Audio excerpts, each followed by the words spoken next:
All right. Good evening, everyone. Thank you very much for joining us today. It's a beautiful Tuesday evening. Thank you very much for being here. Thanks for the 2.4K likes. I saw Horace and Taiwodan liking the live, and I really want to appreciate you guys. Thank you, Ade Royal, as well, and Toxie. Thank you, everyone, for liking the live, but please don't stop. It's Tuesday, so that means that we're not coming on camera. Taiwodan, you have an interesting username. We're writing Olotu, so maybe I'm going to ask you, the difference and all of that, but we'll talk about that later. But thank you very much for being here. Good evening, everyone. Thank you very much. So yeah, like we always say, it's Tuesday, so we're not coming on camera. That means that we have to power tap so that we can keep the live going. All right, so please, especially on TikTok, I'm not going to come on camera, but I need you to help keep the live alive. Okay? Thank you very much. So we had a session a while back, and I want us to quickly revisit it, and I think it's probably going to explain things, so that people understand where we're coming from when we say certain things. The live session was actually quite long, so we didn't have to put everything out. If you want to listen to the full session, you're going to have to go to the YouTube channel, Busui Oris. You go to the live section, you see why the January 1966 Coup is called an Igbo Coup. That was what we did on January 15th to celebrate 60 years, the 60th anniversary of the first coup in Nigeria. All right, so that was then. So what we did really is to cut out a bit. Well, a bit is actually more than 1 hour, so we have to get into it like ASAP. But let me just welcome everybody on YouTube, on Facebook, on X, and on Twitch. Thank you very much for joining us. And please like the live and also share. Oh, you're the one. You have several names, Abby. Oh, I remember you now. Tidan. I remember now. All right. Thank you for being here. So everyone, we usually talk about the January 15, 1966 Coup, and it's true that a lot of times I refer to it as Igbo Coup, but people, of course, sometimes don't feel very comfortable with it.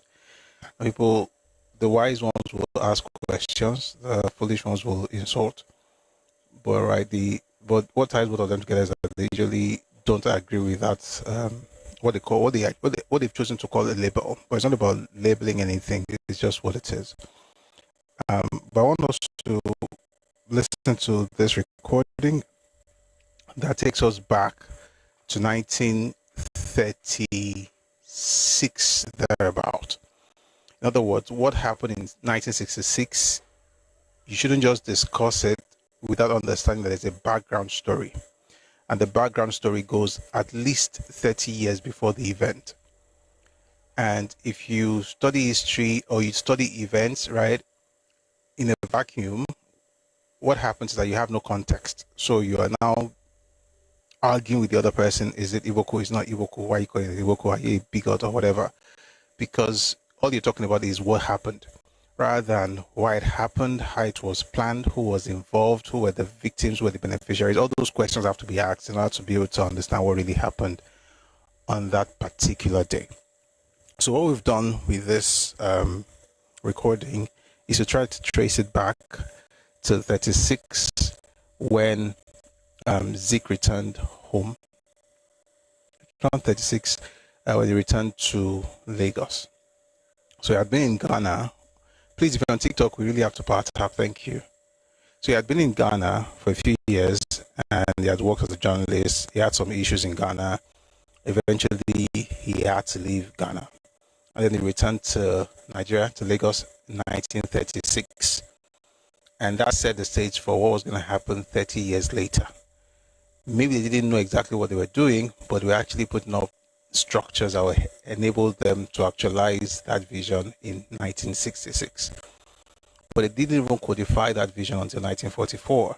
And this is a very quick rundown, and I hope that when you listen, you'll understand why we say what we say, and rather than fighting over facts of history would concentrate on learning from what happened, ensuring that it never repeats itself, and ensuring that we actually build this country together rather than try to change the past, which cannot change, by the way. It's what it is. You don't have any power over what has happened, but we can build a better future by learning from the past. All right. So I'm going to read the description here, and then we'll listen to the recording together. Again, if you're on TikTok, please don't stop tapping and liking the live, and also share. If on YouTube, on Facebook, kindly like and share as well. Before I read the description, let me see our YouTube folks, because I have decided that it's important to carry our folks along, even if they're not here on TikTok.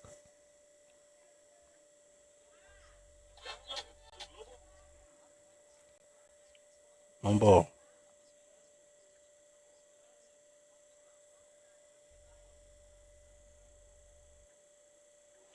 All right. So glad to have everybody on YouTube. Thank you for joining us today. Please like and share the live. It will help us to help the algorithm actually recommend the live stream to other people. Okay. Thanks a lot. Okay. Yeah. Back to this. So I'm going to read the description, then we'll listen to the recording. The January 15, 1966 coup is often discussed as a sudden military intervention, but that framing hides critical context. To understand why it is called an Igbo coup, you have to look far beyond the events of that day and trace the political groundwork that had been laid decades earlier. This video walks through the developments beginning in the mid-1940s, the ambitions of key political actors, the constitutional crisis of the early 1960s, and the role played by specific individuals in both politics and the military. It examines how the language of revolution masked ethnic objectives and why the pattern of death, survivors, and outcomes mattered. By following the sequence of events from planning to execution and aftermath, the label attached to the coup becomes clearer. History makes more sense when it is examined fully and honestly rather than in fragments. Here is why the January 1966 coup is called an Igbo coup. Please enjoy and share the live as well. Take a listen, please.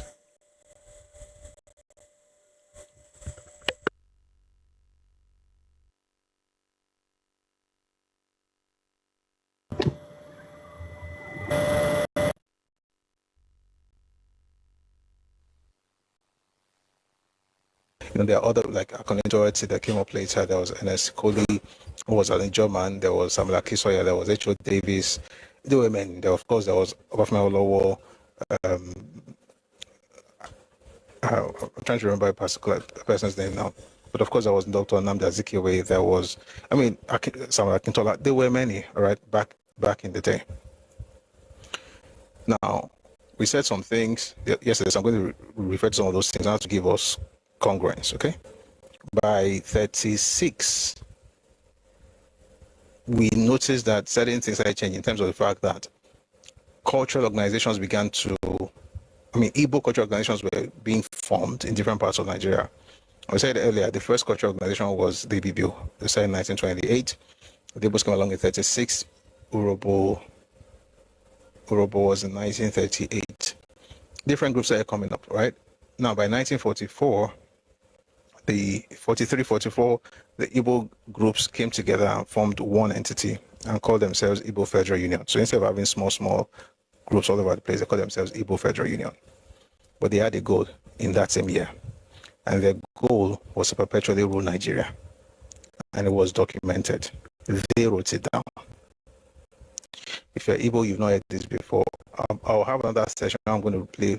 We had a session before, but let me recommend Igbo 20-year plan. Is on our YouTube channel. He read a number of books.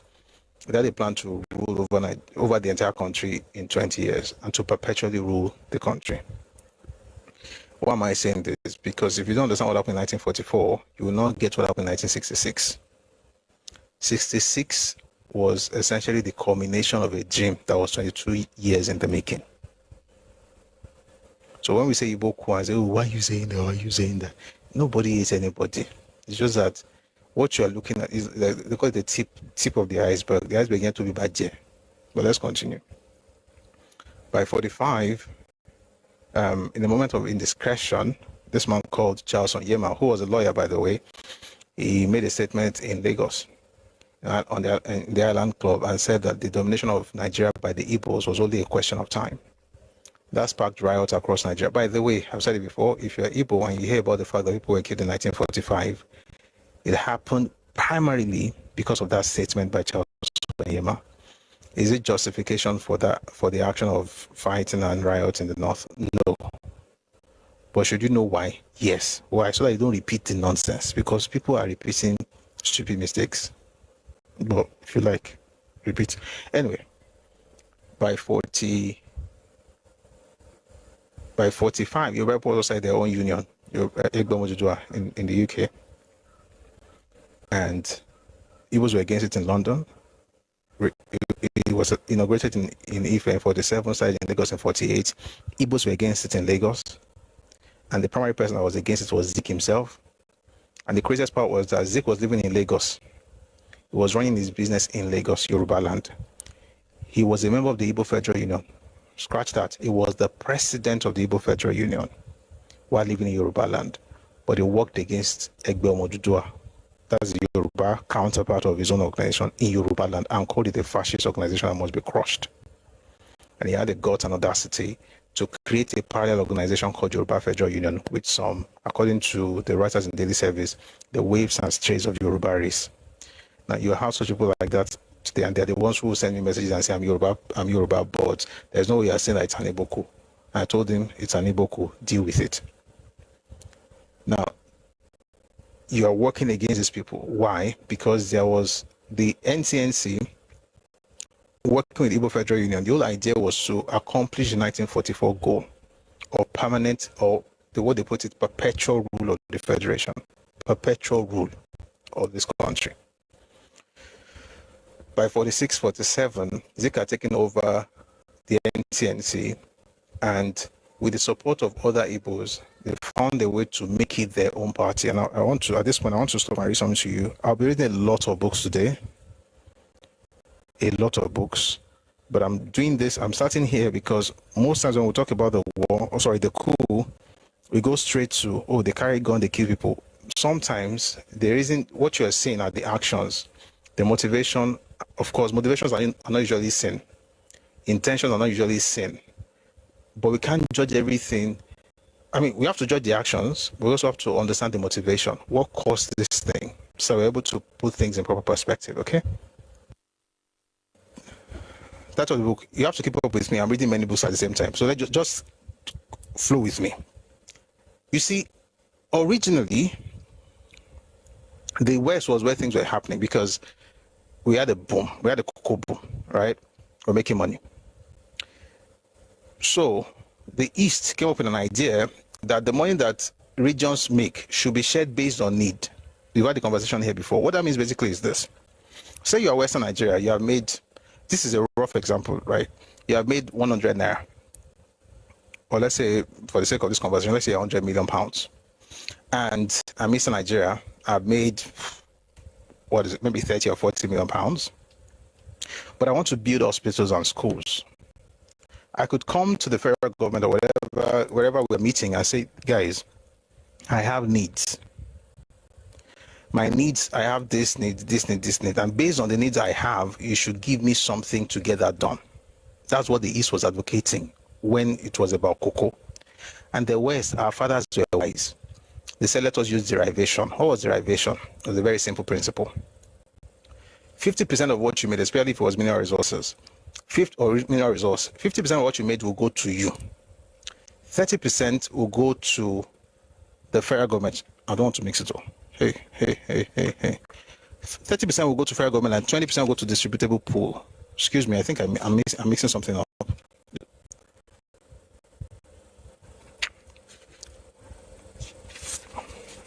And I knew what I was going to say. Yes, I was right. 50% of the mineral resource, of the mineral revenue will go to the region of origin, 30% to the federal government, and 20% to distributable pool. What does that mean? So, you that produce that thing, you get 50% of the money you have gotten, or that you are making. The federal government will get 30%, right? customs, army, and so on and so forth. They were able to take care of that. Then the remaining 20% we put in something called the DPA. That distributable pool is where all the regions, the 3 regions, now had access to. They could take money from there. By the way, by 63, they had created Midwest region. That's another story on its own. They had created Midwest region the same year that they got Papa to go to prison. So Awo went to prison in 63. They created Midwest region in 63 as well, and made sure that the premier of that Midwest was an Igbo man, even though the Igbos were a minority in that region. The name of the man was Dennis Osadebe. And that's why you discover that when that day of the coup happened, and when he eventually came around, January 15, they killed the premier of the North. They killed the premier of the West. They did not touch the premier of the East nor the premier of the Midwest. Both premiers were Igbos.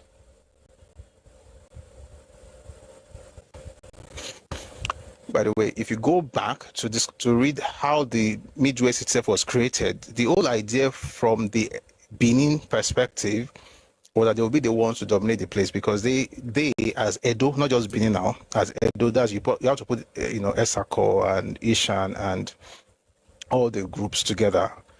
And Benin, of course, to be able to have a majority of about 600 and something thousand people, right? You had them, then you had the Isoko, you had the Urhobos, you have the Shekiri, then you have Igbos. Igbos were a minority in that place, but they made sure, courtesy Azikiwe, courtesy NCNC, that an Igbo man became the premier of that region, to the chagrin of the people in Benin.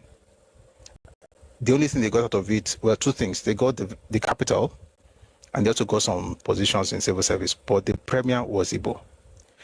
And Ojukwu repeated that same thing in 68, when he ensured that the premier, was 67, August of 1967, Ojukwu ensured that the governor of the so-called Republic of Benin was also an Igbo man, Albert Okonkwo. And they'll tell you that you're a tribalist. Okay. Where were we? Yes. So the East said, let us divide this money based on need, not based on derivation. Your Bible said it's going to be based on derivation, because this is how we are the ones making this thing. You get, but you can also get part of it. We'll share part, but you cannot get more than me, because you have more needs than me, even though you're not the ones bearing the burden of creating this stuff. Well, oil was later discovered in the eastern region, and then the Easterners, particularly the Igbos, not even the Easterners to be fair, it was Igbos, they were like, okay, now we're not going to do anything based on needs. We have to use derivation, because suddenly they discovered the fact that they had to keep most of the money. And then, because the money was now rolling in, they then began to talk about seceding. I'll read that part again.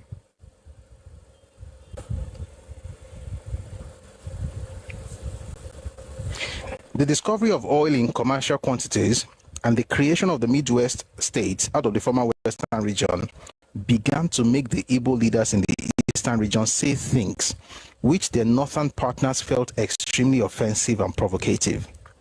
Mineral oil just means oil.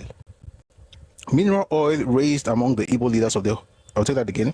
Mineral oil raised among the Igbo leaders the hope of inexhaustible resources with which a bold and dynamic social and economic program for the Eastern region could be conceived.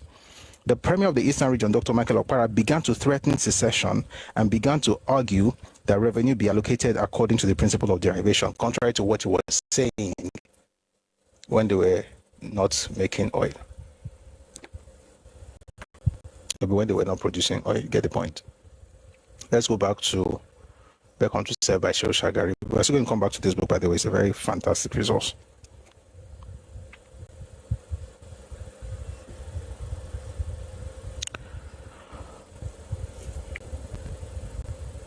All this while, the labor unions who were pressing their case for wage increase, which had been examined by the Morgan Commission. A general strike with clear political overtones and perhaps inspiration was begun on 1st June 1964. A white paper on Commission's report was released on 4th June. It agreed to higher wages. I'm going to move very quickly. Then there was a riot with the UMBC, the tea riots, and I don't want to read all those things, but that happened. You had the UMBC AG rivalry, NPC's hostility, and so on and so forth. NPC was hostile to the legitimate demand of the thieves for autonomy, and then the thief had resentment at local administrative inequities. All right, let's just move to the story now. Such then was the disturbing background against which the general election of 31st December 1964 was held, the first after independence. Moreover, the contest was now largely between two powerful alliance partners, the Nigerian National Alliance, comprising mainly the NPC and the NNDP. Let me just explain. And then, of course, you had the OPGA. I'll read out and explain. On the other, and on, shoot. Guys, I'm thinking many things at the same time. I apologize. The contest was now largely between two powerful alliance partners, the Nigerian National Alliance, NNA, comprising mainly the NPC and the NNDP on the one hand, and the United Progressive Grand Alliance, OPGA, consisting mainly of the NCNC and AG on the other.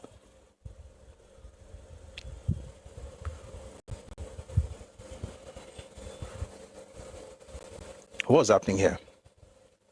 63 Yao was sent to prison. 64, AG had broken in two. One part became NNDP, the one under Akintola. The other one was still AG. The one that was under Akintola took the name that Abat Makauli's party had used back in the day, NNDP, and then had an alliance with the NPC and formed NNA. The remnant of the AG, the ones who were loyal to AWO, the remnants of the AG who were loyal to AWO, they then went to join the NCNC and became OPGA. But even that was strategized not by NPC as a party, but by Igbo leaders. And I think I need to read that one before we continue this stuff. Guys, everything comes together at some point. Let's just write this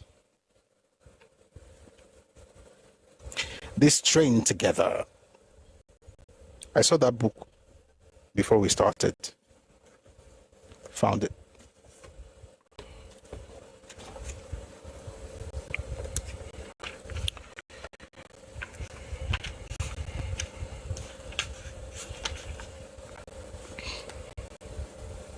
Brilliant. Okay. Number one.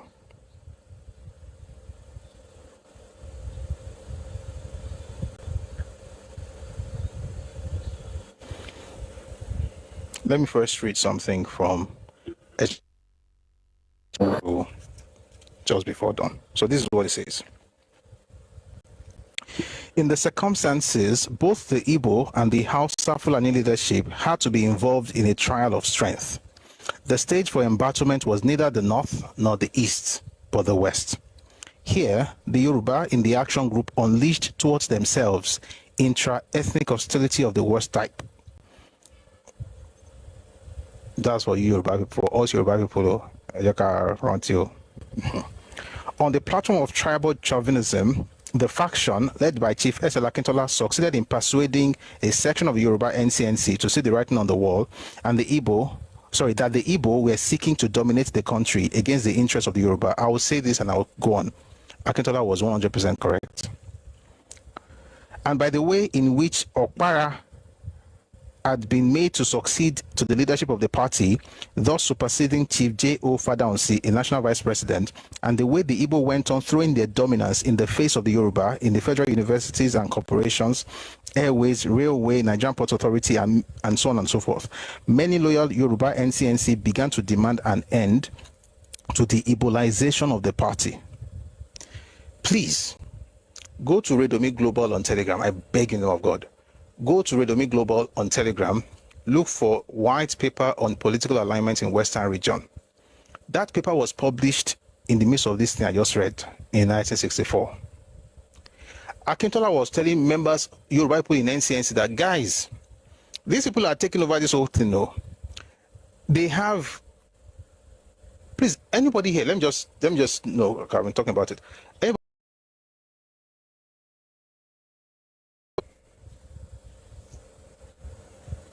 We're still talking about the coup, by the way, but we're trying to create a background for what happened so that we're not just jumping into, oh, see waiting then do. Has anybody seen the white paper here? Okay, you should please check out Radio Me Global. You see that in the Telegram channel. It's free. You're not paying. And what you see, I read something from that. Okay, since many people haven't seen it, you're going to write yes, then you wrote Tesla. You want to buy Tesla. You've seen it? Okay, good. So a number of people have seen it. Please, if you haven't seen, okay, I found it. If you haven't seen it, please go ahead and look for it. I'm going to read some to you very quickly. Again, everything ties together. At the time when they were writing this document in 1964, at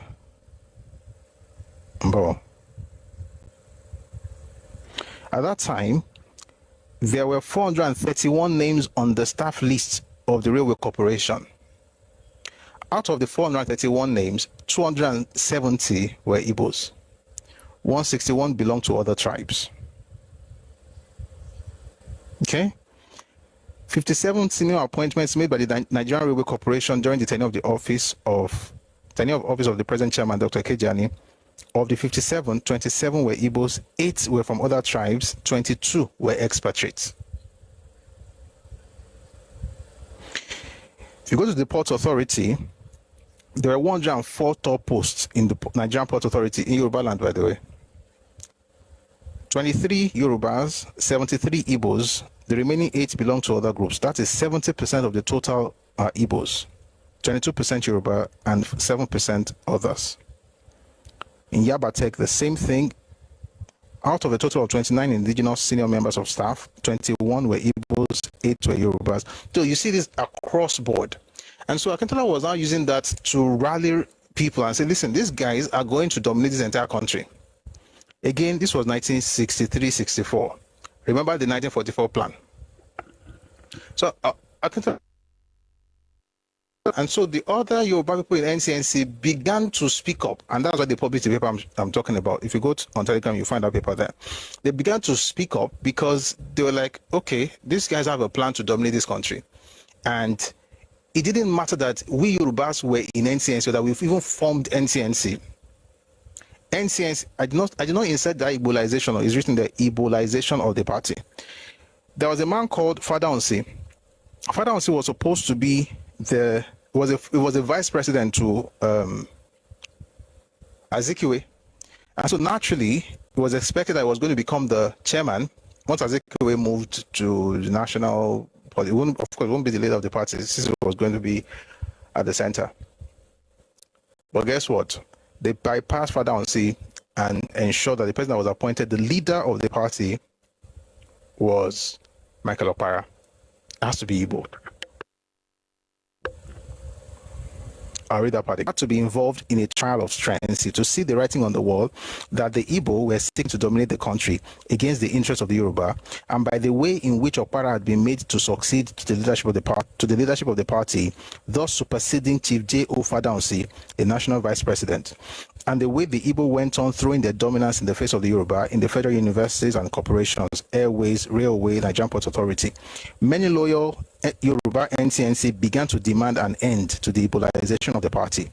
But rather than treat such Yoruba NCNC like T.O.S. Benson tactfully, the latter were regarded as rebels who should be dealt with. The result was the formation of the NNDP, a resurrection of the name of the party which Abat Macaulay had founded in 1923 by the Akintola faction of the Action Group, and a faction of the Yoruba NCNC. The other faction of the Action Group, led by Chief Obafemi Awolowo, and the remaining faction of the NCNC became allies. Both the Akintola and Awolowo factions looked beyond the western region for protection. The Akintola faction hiding under the umbrella of the Hausa Fulani leadership, the Awolowo faction under the umbrella of the Igbo leadership. But remember, Awo was already in prison at this time.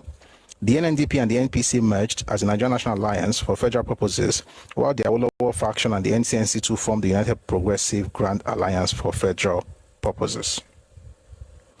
Needless to say, the Igbo National Caucus decided to exploit the situation in the West to the best advantage. For the caucus, the North was not a danger. The West was the danger. Worried that the premature jubilation and indiscreet statements of some Igbo individuals that tended to warn the Yoruba and the Hausa Fulani of quote-unquote our objective, that is, seizure of the control of the country, might endanger the cause, the caucus recorded. Now I want to read to you what the caucus said in 1964. Enemies of our fatherland have alerted the decadent Yorubas and the reactionary Northerners. The indiscreet utterance of many of our own men have contributed largely to the dangers which now beset us when we have almost reached the promised land.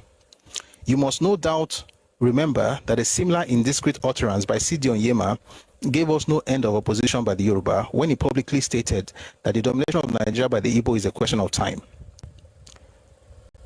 These stupid utterances must stop. Despite the anti-Igbo propaganda now prevailing in the north and west, a survey of the situation shows quite clearly that though the situation is critical, it is not hopeless. Then they said, outwardly, all our official and unofficial utterances must adopt an opposite procedure, and we must always do our best to appear honorable and cooperative. Remember, a statesman's words do not have to agree with his acts. Then they went on to say, in the East, despite the amateurish leadership of Okpara, the Onitsha Igbo and Igbo dispute has quietened. The Efiks, the Ibibios, and the Rivers tribes are still under complete control, even though their dreams of their own state have been completely shattered. Despite the intrigues of Okutiebo and Omosage, we have succeeded in clamping Osadebe firmly on the Midwest saddle, thus taking care of the Urubos, the Edos, and the Shekiris. There is then nothing to fear in the Midwest but threats. The West is now the problem. This was 1964 Igbo National Caucus, and by the way, this was marked secret, but came out after the coup. You find it in the IUL collection on the Civil War. You find it in the educated elite in Nigerian society. I'm going somewhere. So you see the plan for everybody, especially all the people in the East, all the minorities, you are dominated forever. Midwest, make sure an able person was the one. They said they had successfully clamped Osadebe on the saddle of the Midwest. Then they said here, Okpara showed his hands too quickly last year, 1963, when he was overconfident that the census figures would be to our advantage and that the struggle was almost won. He would have pampered Fanekayode till an NCNC victory in the regional west. By the way, these people are talking, this is not the party. This is not NCNC planning for Action Group and NPC. This is Igbo National Caucus planning for every region in Nigeria. This was in 1964. And they said, in fact, I don't know if I read that part earlier. In fact, did I read? Okay, I didn't read the first one. The census misfortune and unavoidable circumstances now endanger our 20-year struggle for the achievement of our objectives. The plan started in 1944. Whatever you saw happen in 66, that one is just it was another iteration of an ongoing, project. Prof, yes, we'll get there. Thank you, sir. Let's go on. Then he said, play up. This is where I'm going with why I came here because of Obga, by the way. How come Yoruba people went to work with NCNC folks, while some NCNC Yoruba people went to work with the North? That one first. It says here, Okpara showed his hands too quickly last year, 1963, when he was overconfident that the census figures would be to our advantage and that the struggle was almost won. He would have pampered Fanekayode till an NCNC victory in the regional West elections was secure. Then we could have ruthlessly dispensed with him and put a more amenable person like Akifo Sile in the saddle. Play up Awolowo at all times. This will keep up the resistance of Action Group members and stop them from uniting with the NNDP to form a solid Yoruba front. This is vital, and there is no harm in this pro-Awolowo propaganda, for he is no longer a headache or danger to us.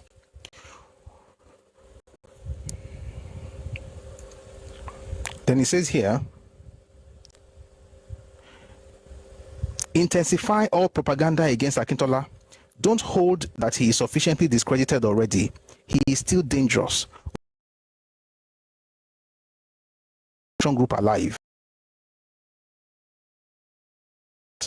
Seek all means to discredit Fani Kayode. He is the real and only barrier to our domination of the West and our ultimate control of the Federation. So they talk about their plan for the East, the Midwest. You heard the one for the West now. Did they have anything for the North? I thought you wouldn't ask. Let me read it to you. We are happy that our protocol on cessation of newspaper attacks on Sardauna and on other, I'll take that again.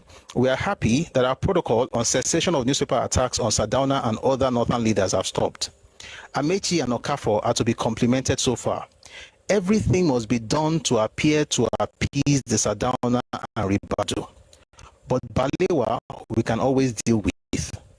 If we can then win the West at the next general election by keeping the Yoruba divided, we shall secure control of the federal cabinet and the country, not in 1964 as we envisaged, but in 1969. 5 years may be a long time in our personal lives, but to a people such as ours, it is further time for preparation.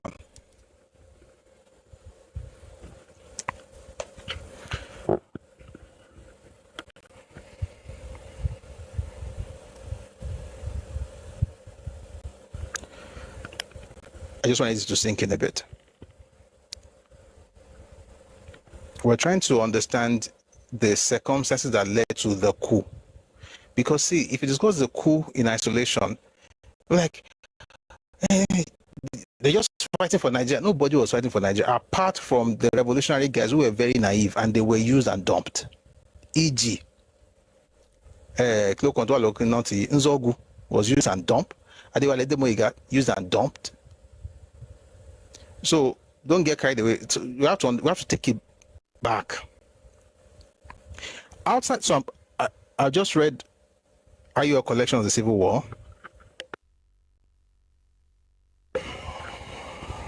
I'm going to go back to Educated Elites in Nigerian Society. Outside the eastern region, the rest of the country felt that the danger of Igbo domination was real. By 1964, the educated elite in the northern region had begun to react to the believed threat by demanding that Igbo be expelled from the north. In the regional House of Assembly and in the Kaduna Press, there was no mincing of words. The Igbo should be deprived of all lands that had been allocated to them.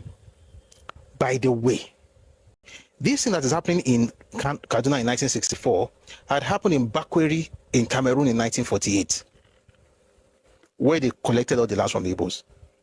Why? That's stuff for another day.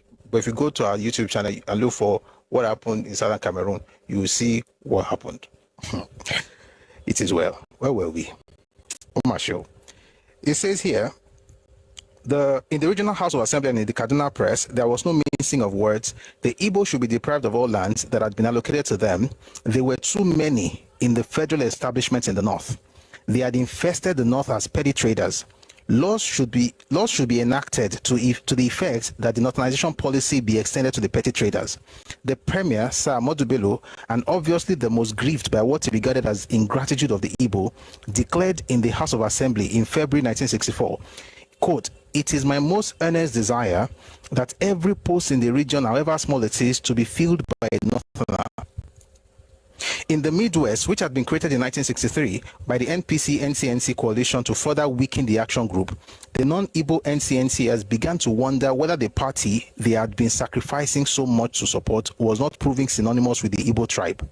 To this end, Festus Okotiebo and Humphrey Omosage began to be less loyal to the NCNC as Osadebe, the Igbo premier, was clamped upon them and as allegations of Igboism in the civil service of the region festered." What is he saying here? Remember the people they mentioned earlier? They said they are taking care of. Let me read it too. And be notice those names, by the way. Despite the intrigues, this is back to the Igbo National Caucus of 1964. Despite the intrigues of Okotiebo and Omosage, we have succeeded in clamping Osadebe firmly on the Midwest saddle. Okotiebo was a Shekiri. Omosage was Edo. Now, Osadebe was Igbo. Okotiebo was in federal government. Was a minister. One second, please. Sorry about that. Okotiebo was at the federal level, Omosage, you'd have expected that someone like him would be the one that would lead the region. These were NCNC members, by the way.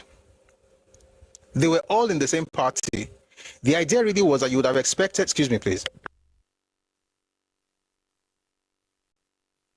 The idea really is that you would have expected that the party, I mean, we're all one, regardless of ethnicity. Maybe we are all one Nigeria, be okay. They are deceiving you one time. As far as that person is not from that ethnicity, it doesn't really matter. So what they ensured was that even though Omosage was NCNC, even though Okotebo was NCNC, neither of them was Igbo. So they made sure it was Osadebe. And that was why, if there's a book, we're not going to get to it today. When Okotebo had to write a letter to Osadebe, I've read it here before, talking about what was happening among the NCNC guys in the Midwest. It was in the midst of the chaos created in the Western Nigeria and controversies of the election to the House of Assembly there that some elements of the Nigerian Army struck on 15 January 1966. I'm going to come back to that. Let's now go all the way back to Shehu Shagari's book. We still have so many things to cover today, so God will help us.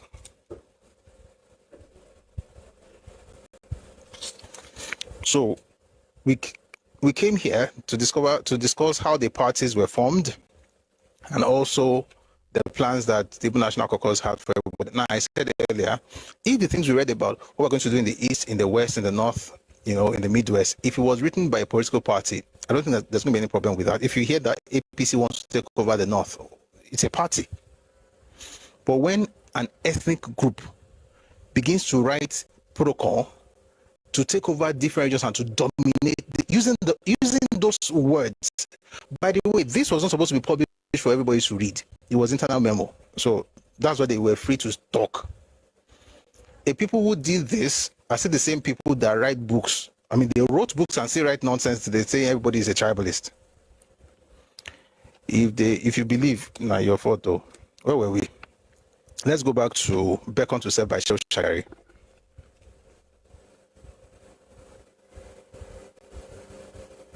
This is going to be interesting. Okay. I'm trying to map the next book. Such then was the disturbing background against which the general election of 31st December 1964 was held, the first after independence. More largely between two powerful alliance partners, the Nigerian National Alliance, NNA, comprising mainly the NPC and the NNDP. I was going to tell you, I remember now, one of the reasons Awolowo's people in AG joined NCNC guys to form UPGA was actually what was written here. Play up Awolowo at all times. This pro-Awolowo propaganda does not hurt. It's no longer a threat to us. Let me even stop. If you read You Must Set Forth at Dawn by Wole Soyinka, he talked about how there was a table in Papa's house where they used to broadcast from. Right? Himself and some Igbo guys who had come from NCNC would help to do those things in the West. Right? They were in Ibadan at the time. And so when he went to visit Papa, after Papa got out of prison, he was talking about how the nostalgic feeling just seeing the table. The point is this: all that radio thing they were doing to play up Awolowo was not because of Awo. According to them, he was to create division among Yoruba people. I think I should read that thing again because it's important. Play up Awolowo at all times. This will keep up the resistance of the action group members and stop them from uniting with the NNDP to form a solid Yoruba front. In other words, the idea of Awo is great. That's why don't follow sycophants. So the Awo is great, you were hearing in 63, 64. It wasn't about Awo. It was to infuriate. Number one to infuriate the Awolowo loyalists on one hand, and then infuriate Akintola loyalists on the other hand, so that they would never work together to form any united front. Excuse me. And who bears the brunt? The Yoruba people. They wrote it here. This is vital, and there's no longer a headache or danger to us. Why was Awolowo no longer a danger to them? He was in prison. That is why when some never-do-wells from the Eastern region, I will say specifically, say that Awolowo was in prison planning a coup, I feel like cursing them out, but I just don't know how to curse people out. But they are never-do-wells. They said he was not powerful anymore. They had confined him.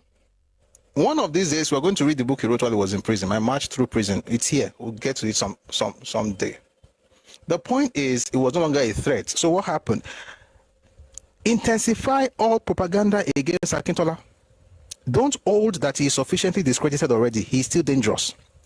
We must always keep the quarrel between we must always keep the quarrel between himself and the action group alive. This will ensure the disunity amongst the Yoruba leaders. How do you plan something like this for another ethnic group in the same country?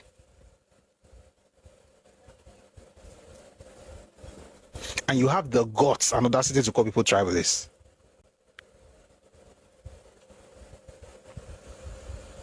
Seek all means to discredit Fani Kayode. He is the real and only barrier to our domination of the West and our ultimate control of the federal. I'll take that again. He is the real and only barrier to our domination of the West and our ultimate control of the Federation. These were not soldiers. These were not officers. These were politicians. These were intellectuals. So when you hear about the coup that happened in 66, there is a background to have. The background for the 1966 coup actually is about 22 years of work. It's just, I don't know how you will spend 22 years to enjoy something where they had 4 years of plenty. Then they had a break in 64. They now had they had 6 months of abundance. And they've now not had it for almost 60 years. But when Balewa gave up Olga cabinet position, it was taken by just the NCNC Easterners. The idea was to take over everywhere. And this clannish thing was such that once you get there, you have to put your own people everywhere at the expense of everybody. Why? Because the goal was to dominate the country. When you read Achebe's book, again, his book is full of propaganda. And I'm not surprised. It was a propaganda for Biafra. It was a roving ambassador traveling all across the place for Biafra. Those things that they wrote in that book and the other one that they published in 83, The Trouble with Nigeria, where it made you look as if they did not do anything. No. The only thing that we did is that we are showy, we are flamboyant. That's the only thing. It's a lie. These were the things that, the saddest part, I should pause to say this. The saddest part, not the saddest part, I can't say it's the saddest part, but one of the sad things about this thing I'm reading, it had two signatories. One of them wrote a book in 1989, and in that book, he called Awolowo a tribalist. He said Awolowo did not allow Zik take over in 1951, and that Yoruba people were this and that. It was strange jabs.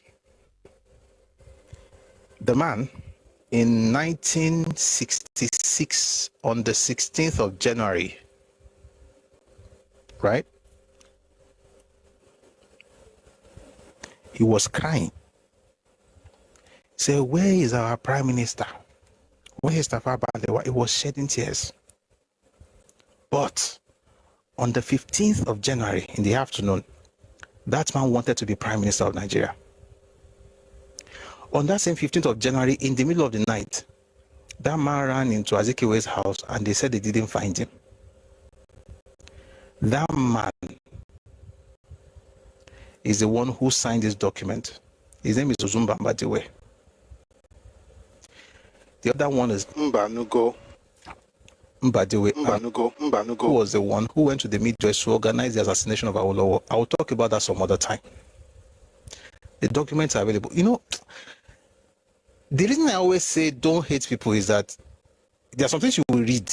You just be like cursing everybody from parts of Nigeria. So a particular part, just be cursing everybody out.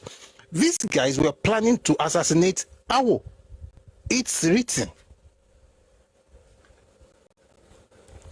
While you are planning to assassinate a person, destroy their people, destroy their region, you will not be telling everyone that they are tribalist. And here's the crazy part. Children will hear the news and begin to hate on everybody.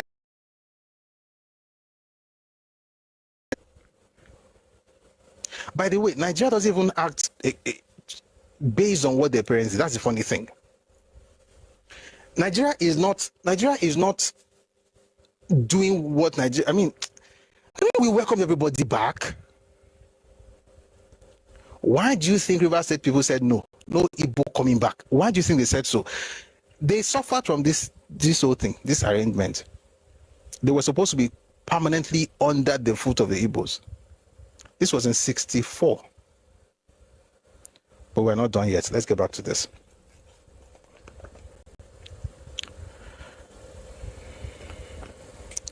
The campaigns for the election were full of rancor, intimidation, and violence, as party politicians openly used thugs in the name of vanguards and bodyguards. Obga hastily and clumsily staged a boycott of the election, creating enormous confusion. Only in the eastern region was the boycott effective. Excuse me. Only in the eastern region was, thank you, Prof. Only in the eastern region was the boycott effective, thanks to NCNC's use of state machinery, which kept electoral personnel away from the polling stations. Let's jump. They did a lot of things, but because of time, let's just jump. We're here. Accusations and counter-accusations of misdeeds were generously traded between the losers and the winners, that it was theoretically difficult, even impossible, to say whom was right or wrong. Unfortunately, the president, Dr. Nnamdi Azikiwe, who by virtue of his office should have stayed above the fray, got himself deeply involved to the point of sparring with other politicians on the pages of newspapers. But the fact of the matter was that the NPC-led NNA alliance had, in spite of all the lapses, won the election. He's in NNA, by the way, so it's understandable. This the OBGA rejected and thus provoked the constitutional crisis. This constitutional crisis is what I'm looking for. We are here. That's the word I was looking for.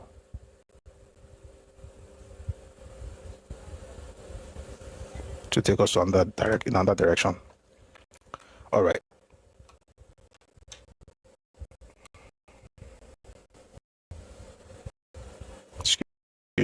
Excuse me, please. He said, it was a, what was I? Okay. The OBGA rejected and thus provoked the constitutional crisis.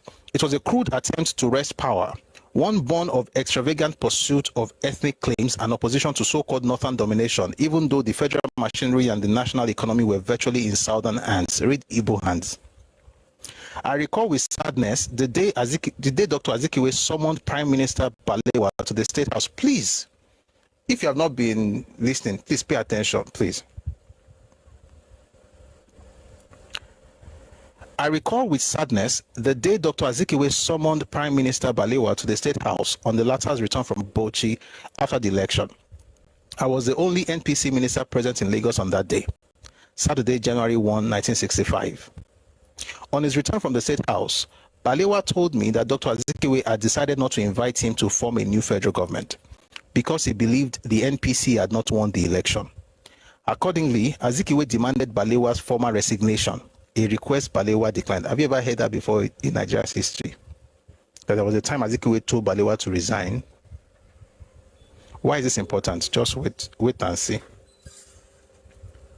Balewa also said he suspected the president had something up his sleeves. For Dr. Azikiwe was understood to have met the armed forces and police service chiefs, oh God, to remind them of their oath of allegiance to him as president and their commander-in-chief, and actually also to the government of Nigeria.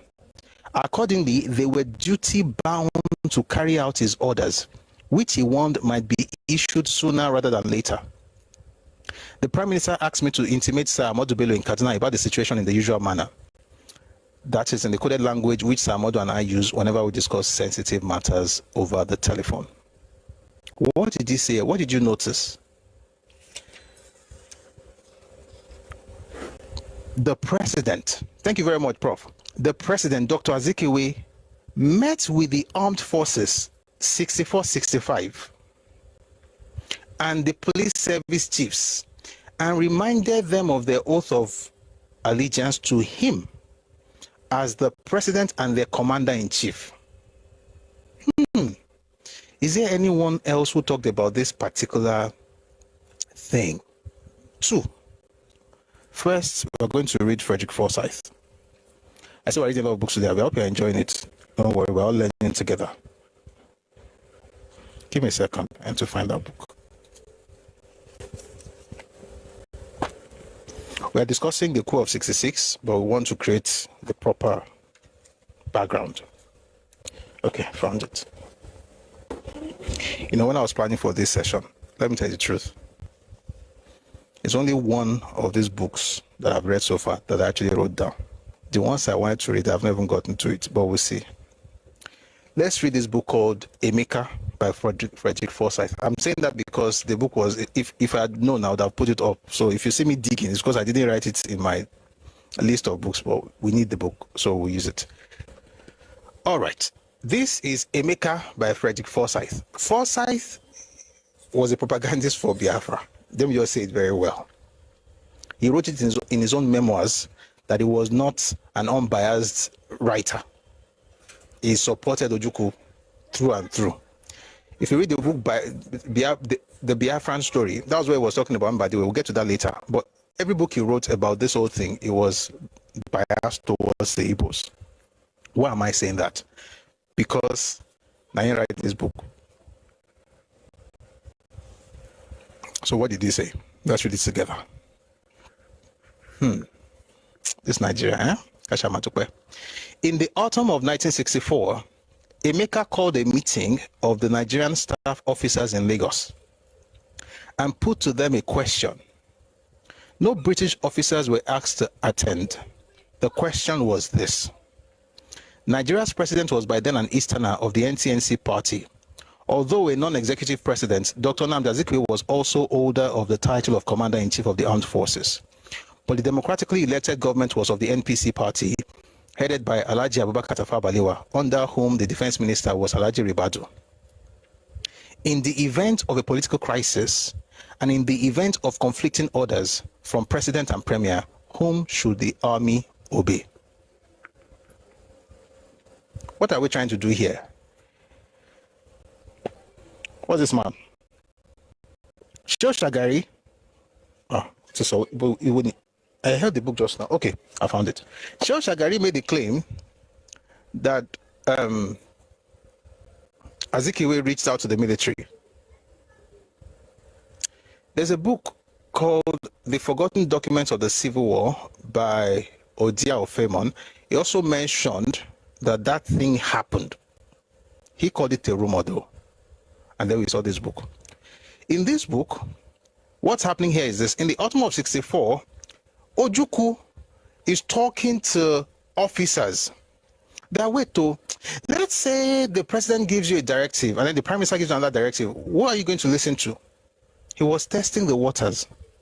Let's read a bit more. So he says here, in the event of a political crisis, and there was already a political crisis from what we read earlier, so you know where we are now, B. That's why the president did not call the prime minister to form a government and even asked for him to tender his resignation, which he refused to do.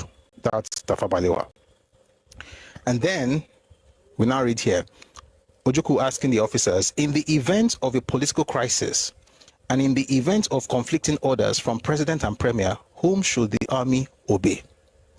No one knew, no one had the faintest idea, no one had ever thought of it before. They agreed that Emeka should find out exactly where they all stood, and as quickly as possible, he resolved to consult the British General Officer Commanding General Welby Everard. We're going to go very quickly to what happened when they met Everard. Welby Everard admitted that if ordered to stand aside, he would obey his British orders and do so. He promised the officers he would consult the country's senior legal officer, the Attorney General, for a ruling. Let's go down. The general consulted the Attorney General and got the ruling. It was clear. In the event of conflict, the officer corps should obey the democratically elected political leader of the country, the prime minister, or his subordinate, the defense minister. What are they to pass that winter of 1964? But it did 14 months later, in January 66, with the president out of the country, the prime minister dead, but his body not discovered, and the defense minister was unable to be found. What are they telling you? Ojukwu is asking soldiers the question. Somebody with Ejo. Gowon's account is in this book called Gowon, the Biography of a Soldier Statesman, but I'm not going to read it yet. I'm going to read David Ejo's account very quickly. We're still talking about 64. By the time we are done, if you tell me something is not a book, don't worry, I'm not violent, I'm just kidding. But you understand why we say the things that we say. It's not out of hate.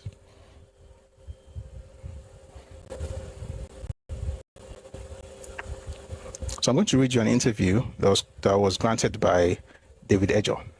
Thank you very much for the gift. Thank you, CEO.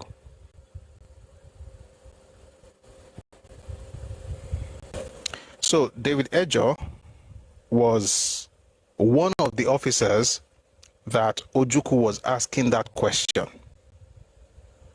Sorry, please, Prof. Which document was signed by Mbadewe Mbanugo? The document is called the Igbo National Caucus Protocol.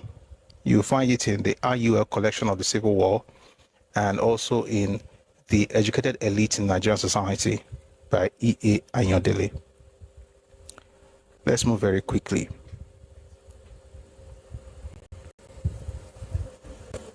We are here. They asked him a question.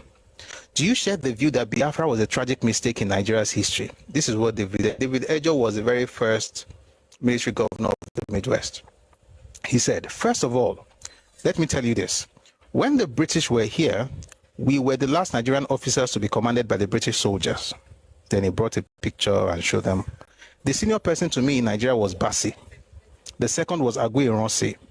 The Igbos wanted to rule. Please stay with me. The Igbos wanted to rule. Why they wanted to rule was that Nnamdi Azikiwe was the then governor general, or that's president, or more or less head of state. The constitution did not give any power to Azikiwe. So this annoyed the Igbo people, and they used to say, quote, how can we run a constitution in which the head of state cannot advise the government? The government cannot contact the head of state for any advice. So the answer was, well, to take over, since they were already leading and yet they had no control over the government. Like I said, they were leading the public service, civil service, embassies, diplomatic corps, everywhere, but they were not in charge of government. And no, if you are so, when ambition becomes your only reason for living, even the one you have, you will not be thankful for it. That's why some Sardauna of Sokoto, Ahmadu Bello, used to say that they were ungrateful. The reason is because they were the senior partners, the Northerners, so they should have been the one to corner everything, but they didn't have the people that were educated like the Igbos and Yoruba people did. The Yoruba people had, and by the way, Yoruba people were paying more. Western region was paying more than the federal government anyway. And then Yoruba people, the ones that were even in the federal civil service, once they would go over them. They were just putting Igbos ahead of them. Even if the Igbos was less qualified, as long as it was Igbo, he got the job. We read that yesterday. We read the inquiry into what happened in the Railway Corporation in 1964 as well.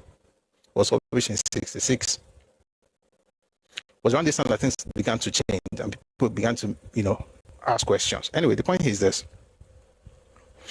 They had all these opportunities, they had all these things. Instead of them to just maintain Guinea, no, they wanted that power. This is 1964, by the way. Forget 66, we'll get there later. Let's continue. So the answer was, well, to take over, since they were already leading and yet they had no control over the government. That was why the Igbo soldiers decided to organize a coup in 1966, no, 64. But at that time, there were 4 major leading officers, which included me, Yakubu Gowon, Bassi, and Ojukwu. Igbo people relied on Ojukwu for the coup, and they were able to convince the Yoruba, who... I'm waiting to know. I need to get something very quickly, but please write in the comment section. The Yoruba, the Igbos convinced in 1964. What do you think it was? Did somebody actually write? I saw someone write Bola Metinbu. You're a joker. Bola Tinubu in 1964. I don't think he was concerned about politics at the time. Oh boy, where were we? So I asked a question, right? That who do you think who was the Yoruba that Ojukwu convinced in 1964? And you're right. Many of you are right. It was Victor Banjo. It wasn't Fajui. It was Victor Banjo. The same man who eventually now helped Ironsi in 66. The same man who helped Ironsi from the 15th to the 16th, and Ironsi got imprisoned on the 17th. It's a super story. But let's get back to this. So, Baba David Ejo says that was why the Igbo soldiers decided to organize a coup when 1964. But at that time, there were 4 major leading officers, which included me, Yakubu Gowon, Basi, and Ojukwu. By the way, if you read this book, Reminiscences, you'll find these details there as well.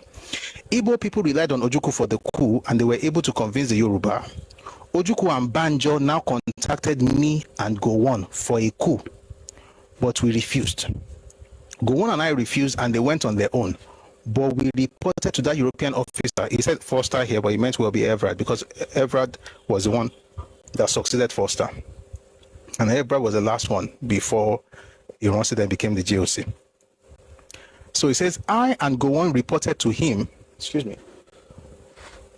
By the way, excuse me. If you read Emeka, there's some things I jumped over, right? But if you read the book, you discover that Forsyth said it was Gowon that reported Emeka to Everard. Recommend a library or bookstore. We have a bookstore on Telegram. It's called Redomi Books. We're going to create a website this year, but you can still get the books on Redomi on Telegram. Redomi Books. Some of these books are there. You can order anywhere you're in the world. The books will be delivered to you. All right, Redomi, Redomi Books on Telegram. All right. So Frederick Forsyth mentioned that. In fact, let me read to you here what he said. But the reason he mentioned only Gowon, if you think about it, there was only one reason he mentioned Gowon and not David Ejo. The reason was because at this point, Gowon was the foe to Ojukwu. It was the only one standing between him and the regime of Biafra. Therefore, he used every opportunity to even demean Gowon in this story. But let me quickly read that to you so I can understand, and I will go back to David Ejo. Before, it says, no one knew what they were going to do, and then they told him that they agreed that Emeka should find out who they should listen to. All right, he resolved to consult the British General Officer Commanding General Welby Everard. But before he could do so, Lieutenant Colonel Yakubu Gowon, who had attended the meeting and said nothing, eager as ever to seek favor with the British, something that still continues today, had drawn to General Welby Everard with a tale that Emeka was holding quote-unquote political meetings. That thing that Forsyth was saying is the same thing that David Ejo is saying here. And what did David Ejo say? He said, Gowon and I refused and they went on their own, but we then reported to that European officer. That will be Everard. I and Gowon reported to him that some people were trying to plan a coup. When was this? 1964. We then told him that some people were trying to plan I and Gowon reported to him that some people were trying to plan a coup. He called all of us, the Nigerian army officers, and advised us not to organize any military coup. This was way back before what you heard happened in 64. Now that you've heard that, let's now go back to the book by Shoshagari. I hope this is making sense to everybody. So what do you notice? There was constitutional crisis in 64. I mean, Azikiwe was not calling, what's his name? Tafawa Balewa to form government, and they also had a plan for him, by the way. They're going to also get him out of office. Let me read to you what happened there.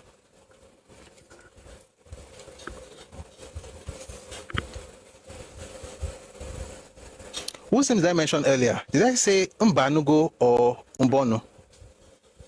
I meant Mbanugo. I just remembered now. I meant Mbanugo. It was Mbadiwe and Mbanugo. That's the MB thing. It was confusing. It was Mbanugo. All right, excuse me. Let's get back to this. Where were we? Okay, yeah. So we read here again back to Beckon to serve. Balewa also said he suspected the president, that's Azikiwe, had something up his sleeves. For Dr. Azikiwe was understood to have met the armed forces and police service chiefs to remind them of their oath of allegiance to him as president and their commander-in-chief, and actually also he warned might be issued sooner rather than later. The Prime Minister asked me to intimate Sir Modu Bello in Kaduna about the situation in the usual manner, that is in a coded language, which Sir Modu and I use whenever we discuss sensitive matters. Let's jump. In the evening that same day, Senator Dr. Maja Kodumi and I visited Sir Adetokunbo Adegboyega Ademola, the Chief Justice of the Federation. Let me tell you one story. This is 64, Abi. About 30 odd years before this event, the British were going to appoint this same Adetokunbo Ademola as the first indigenous magistrate. Okay? Zik wrote against it.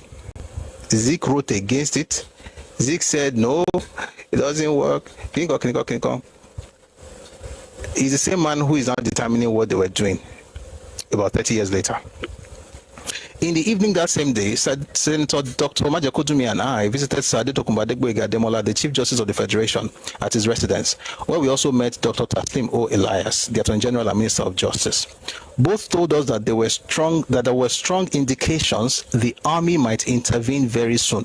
This is not 66, so that the army might intervene very soon at the instance of the president, and advised that something be done immediately. They had already asked Dr. Maja Kodumi to advise the Prime Minister to instruct the service chiefs to disoblige any orders from the president. They now wanted me to help persuade Balewa to act instantly. I proceeded to Balewa's residence and urged him to accept the advice, or the one earlier offered by Sir Amodu. I didn't read that one. Let me just read this. But to speak to his fellow British national, Major General Sir Christopher E. Welby Everard, the General Officer commanding, to dissuade him from taking any precipitate action which might implicate and embarrass the British government. All this was what was happening behind the scenes of what Frederick Forsyth wrote in his book and what David Edger was talking about earlier. So now waiting that they do when nobody knows it this one.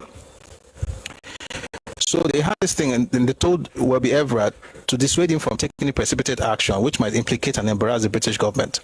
Justice Bayramian accordingly advised Major General Welby Everard on his constitutional position, pointing out that the office of the president was ceremonial and that it was the Prime Minister who had the constitutional power to issue orders to the armed forces. Sir Adetokunbo also took another initiative. He contacted Dr. Azikiwe's intimate Sir Louis Mbanefo, the Chief Justice of the Eastern Region, and persuaded him to use his influence on the president to defuse the crisis. Sir Louis, assisted by Mr. Dan Onora Ibekwe, the Eastern Region Attorney General, both of whom also shared Justice Bayramian's view, got busy working on the president as well as on the Prime Minister.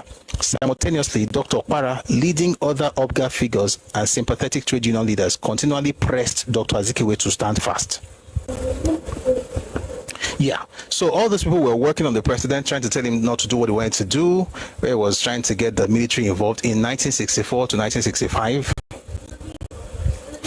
And while they were doing all of those things, according to this book, Okpara and other OPGA figures were continually pressing Dr. Azikiwe to stand fast. Alhaji Muhammadu Ribado, the Minister of Defense, later arrived from Yola and immediately began intensive consultations with all the relevant groups, including the armed forces. When Dr. Azikiwe appeared unnecessarily difficult, Ribado called an emergency meeting of NPC ministers to reappraise the situation. After considering various options, it was decided that the Constitution be utilized if the President remained unreasonable. Clause 39(1)(b) of the Constitution provided that during any period, this is actually drama, but listen, this is one interesting drama. Clause 39(1)(b) of the Constitution provided that during any period while the President is absent from Nigeria or is, in the opinion of the Prime Minister, unable to perform the functions of his office by reason of his illness, the Senate President should act on his behalf, or the Senate President would act on his behalf. But if the latter was unavailable, the Constitution also allowed the Federal Chief Justice to act as President. Incidentally, Dr. Azikiwe had since May 1964 been spending a great deal of his time at his Nsukka country home, during which period it was announced that he was unwell and required specialist medical intervention or medical attention. Now, the idea was that, listen to the drama they were putting together in Lagos. The idea was that since the Senate presidency was vacant, following the dissolution of Parliament, the president's professed illness would be officially recognized and proclaimed to enable the Federal Chief Justice to stand in for him. Thereupon, the Federal Chief Justice would ask Balewa to form a federal government. Somehow, this plan rapidly leaked to Dr. Azikiwe late on Sunday night, 3rd January 1965. Within hours, the State House issued a statement, which the press carried the following morning. It said that Dr. H.I. Ide, the president's physician, had announced that Dr. Azikiwe, who was recently indisposed, is now quite fit and fully recovered and capable of fulfilling all his engagements both inside and outside the State House. This frustrated our plans. So Zik wanted to use the military, they wanted to use constitution. Somehow Zik got to know, and then he got back, to Lagos. Among the terms, do I have to read this one? No, 1 second.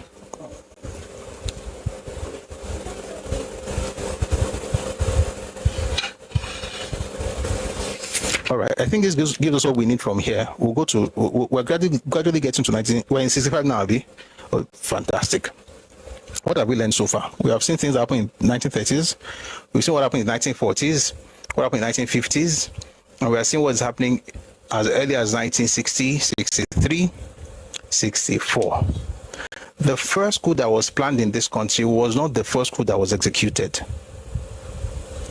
We are celebrating the 60th anniversary of January 15 today, but that was because that was the first coup that was executed.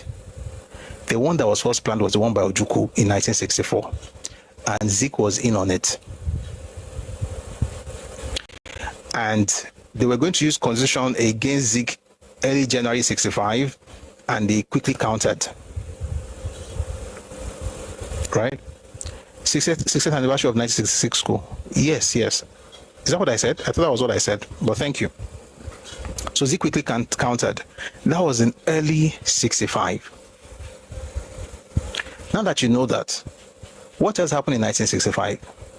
I thought you would not ask. On this point, let us go to the special branch report of April 1966.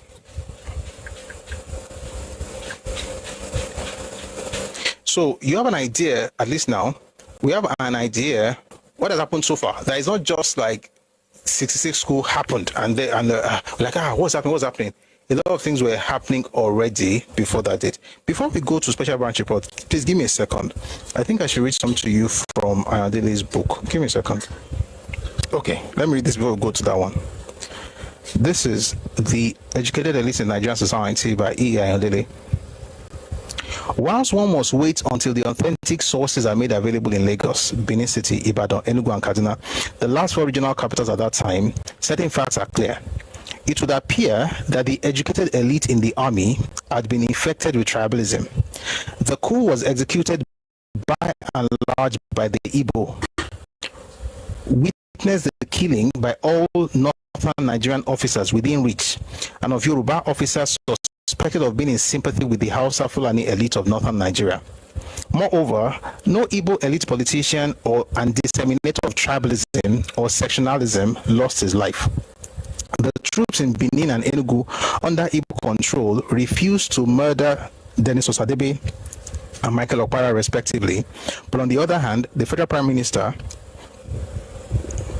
and Chief Okotiebo, the Midwestern fighter against Igbo domination, were killed. Also murdered were Esel Akintola, the Premier of the West, and Ahmadu Bello, the Premier of Northern Nigeria. In the circumstances, the view began to gain ground that the coup was evidence that the Igbo plan for a takeover of the country was maturing. And there was the fact that the first head of military government, Aguiyi Ironsi, surrounded himself with top Igbo civil servants as advisors. We're going to come back to this later, but here's the point. A person has been planning something since 1944. And was going to accomplish it in 64. Then you had the constitutional crisis. And in the midst of that crisis, they triggered something else, which was a coup. The politicians, the army, who were Igbos, began to plan a coup in 64. and they dragged that thing until 65 till the crisis was resolved. I now heard that something else happened in that same year and the year after, and you are telling me that has nothing to do with what they started doing since 1944. You must be joking. But I've been talking about what happened in 65. What exactly happened in 65? Now let's go to the special branch report quickly.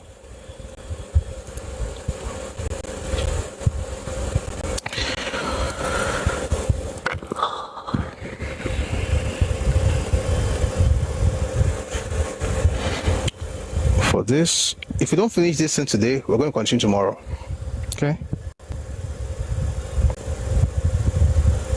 Now let's get into it. I'd like to say that this document is very, very important. It was published after the interrogation of several of the people that were involved in that coup, or some people call it mutiny. If you read this book by John Desanjo, The Nigerian Civil War, this paper first leaked in the United Kingdom in 1969. I saw it in the 21st century. Let me say this. The British Archives has crazy information about Nigerian history that most of us have no idea of.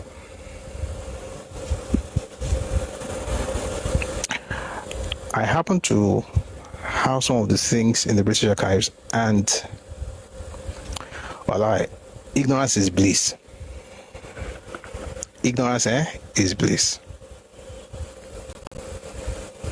Let's just say ignorance is bliss.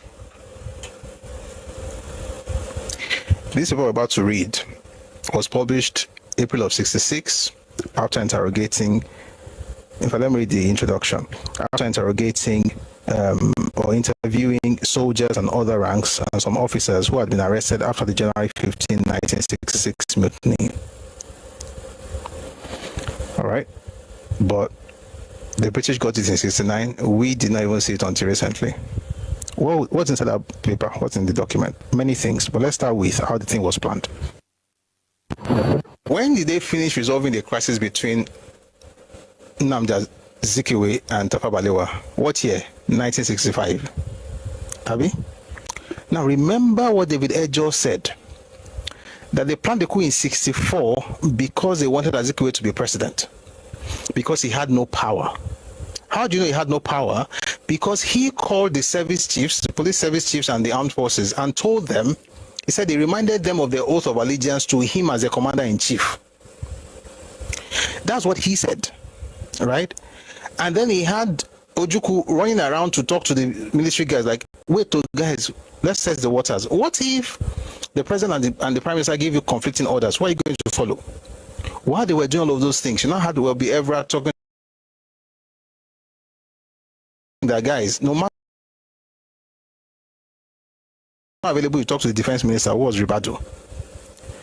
Now, if you think that just because they were able to resolve that thing and they now formed the government in 65, that they had forgotten that dream, then you are the one who is dreaming, because the dream has been on for 22 years or 23 years by 65. Now in August, I'm going to read right now, in August 1965, 3 officers, Major Okafor, Major Ifajuna, and Captain Oji, who were already dissatisfied with political developments in the Federation and the impact of these developments on the army, held series of discussions between them about the matter and set about the task of searching for other officers who held views similar to their own and who could eventually be trusted to join them in the enterprise of staging a military coup d'etat. In September 1965, Major R.H. Chukwuka of Nigerian Army Headquarters, Lagos, was persuaded to join the group of conspirators, followed in October 1965 by Major C. Nzogu and Okafor. Major Nzogu in turn secured the support for the plan of Major A. Ademoyiga, who had worked with him in the Nigerian Army Training College, Kaduna. This gives you the foundational members of, the real planners of the coup. There were 7. If you're a Yoruba person, I have been reading all this Igbo nonsense about 50 people planned the coup. It's a lie. It's a lie. there were 3 core members: Ifajuna, Okafor, and one of them was the captain. The 3 of them were Igbos. The 3 of them got Chukwuka, that's Humphrey Chukwuka, to work with them. Chukwuka got Nzogu. Nzogu brought in Adewale Ademoyiga. Adewale Ademoyiga came in around late October, early November of 1965. That's why when stupid people go around telling you it was your Bible that planned the coup, Ademoyiga wrote it in his book. He did not say that in his book. What he thought was that because he had been discussing revolution since 1961, they wanted to make it clear that he wanted to make it clear in his book, and we're going to read it at some point, that they were the ones who actually formed the core of that coup. Because in his own mind, it was about revolution. But I'll tell you this: in the minds of Okafor, OG, and Ifajuna, there was no revolution. How do I know? Read the Nigerian 5 Majors by Bengbule. He wrote what Okafor and OG did. If we don't get to you today, we'll get to you tomorrow. Someone says, so please, sir, name the 3 again. Ifajuna, Okafor, and OG. Those 3 were the original guys. Those 3 brought in Chukwuka. Chukwuka brought in Anuforo. Anuforo brought in Nzogu. Nzogu brought in Adewale Ademoyiga. They were not 50. They were 7.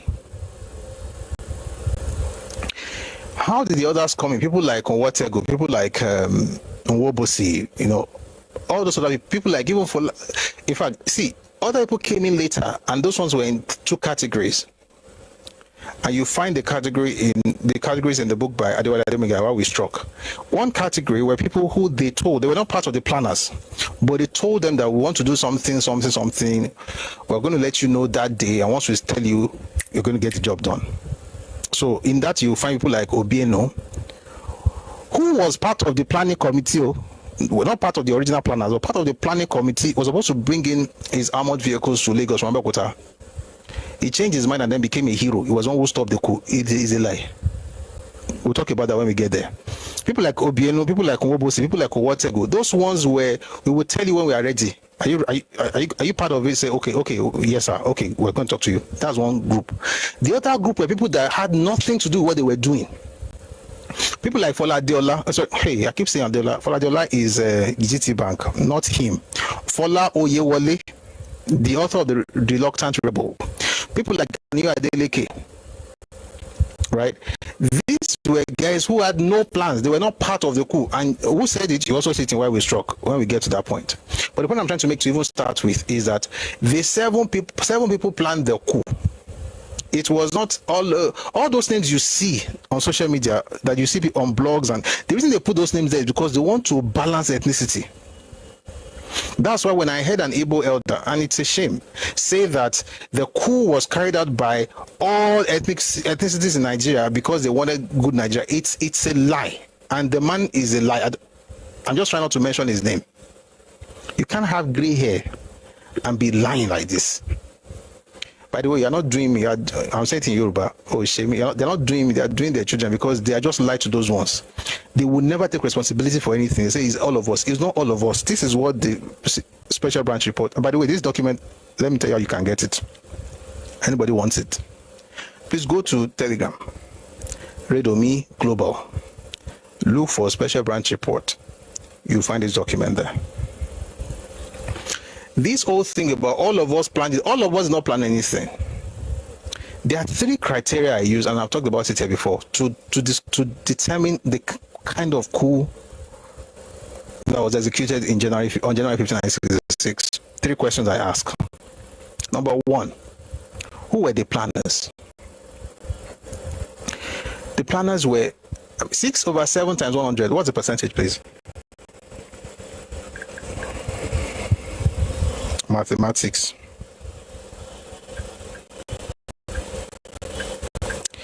85.7% Igbos. Does that make it an Igbo coup? Not really. Why? There were more Igbos in the officer cadre anyway, so naturally you're going to have more Igbo officers planning a coup. If anybody was going to plan a coup, it will most likely be Igbo. That's not enough to say it was an Igbo coup, but it's important to acknowledge it. 85.7% of the people that planned the coup were Igbos. question is, who were the planners? Second question is, who were the victims? Spoiler alert, it was everybody but the Igbos. That one person who died, what's his name? Arthur Negbe. There are different reasons people have given for that. If you read Anthony Naro's 1968 speech, they said it was because he was the quartermaster general and he had the key to the armory, so they killed him for it. If you read other accounts, they said it was because of a personal beef between Anufuru and himself. Whatever it was, we will never know. All the Igbo politicians, not one of them, even had a scratch on his body. And I'm going to tell you how they killed each of the people they killed. If not tonight, we'll do it tomorrow. They made sure all the victims were non-Igbos, and the beneficiaries were all Igbos.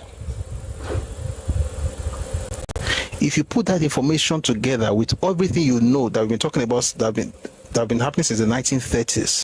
If you were here yesterday, 1930s, 1940s, 1950s, 1960s, you put everything together and you still don't know what kind of coup it was, may God give you understanding. Now let's go back to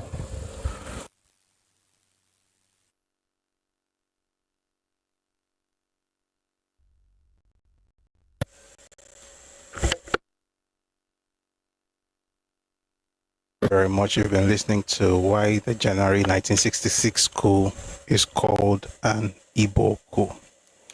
I've been seeing some things in the comment section, especially on YouTube. I've had to erase some ridiculous nonsense. But here's the thing, right? I think, let me say something about the thing, what I said in the latter part of that video, that I personally, for a while, I've used 3 criteria to understand exactly the nature of the January 15, 1966 coup. And you can use that same thing for the July 29, 1966 coup. For instance, if you use that same criteria, you're going to, those same criteria, you're going to discover that the July 29, 1966 coup was a northern coup. There's no northerner that would even question me on that. That's the, I mean, I've been doing this for a bit. No northerner would ever say there's something wrong with that assessment. It's the fact, right? Who planned that coup? Mostly northerners. Who were the victims of that coup? Mostly non-northerners. Who were the beneficiaries of that coup? Northerners. That's July 29, 1966 coup. Use the same thing in January. Who planned the coup? Igbos, not just Easterners, because it was Igbos. 6 out of 7 were Igbos. But like I said, you can't just...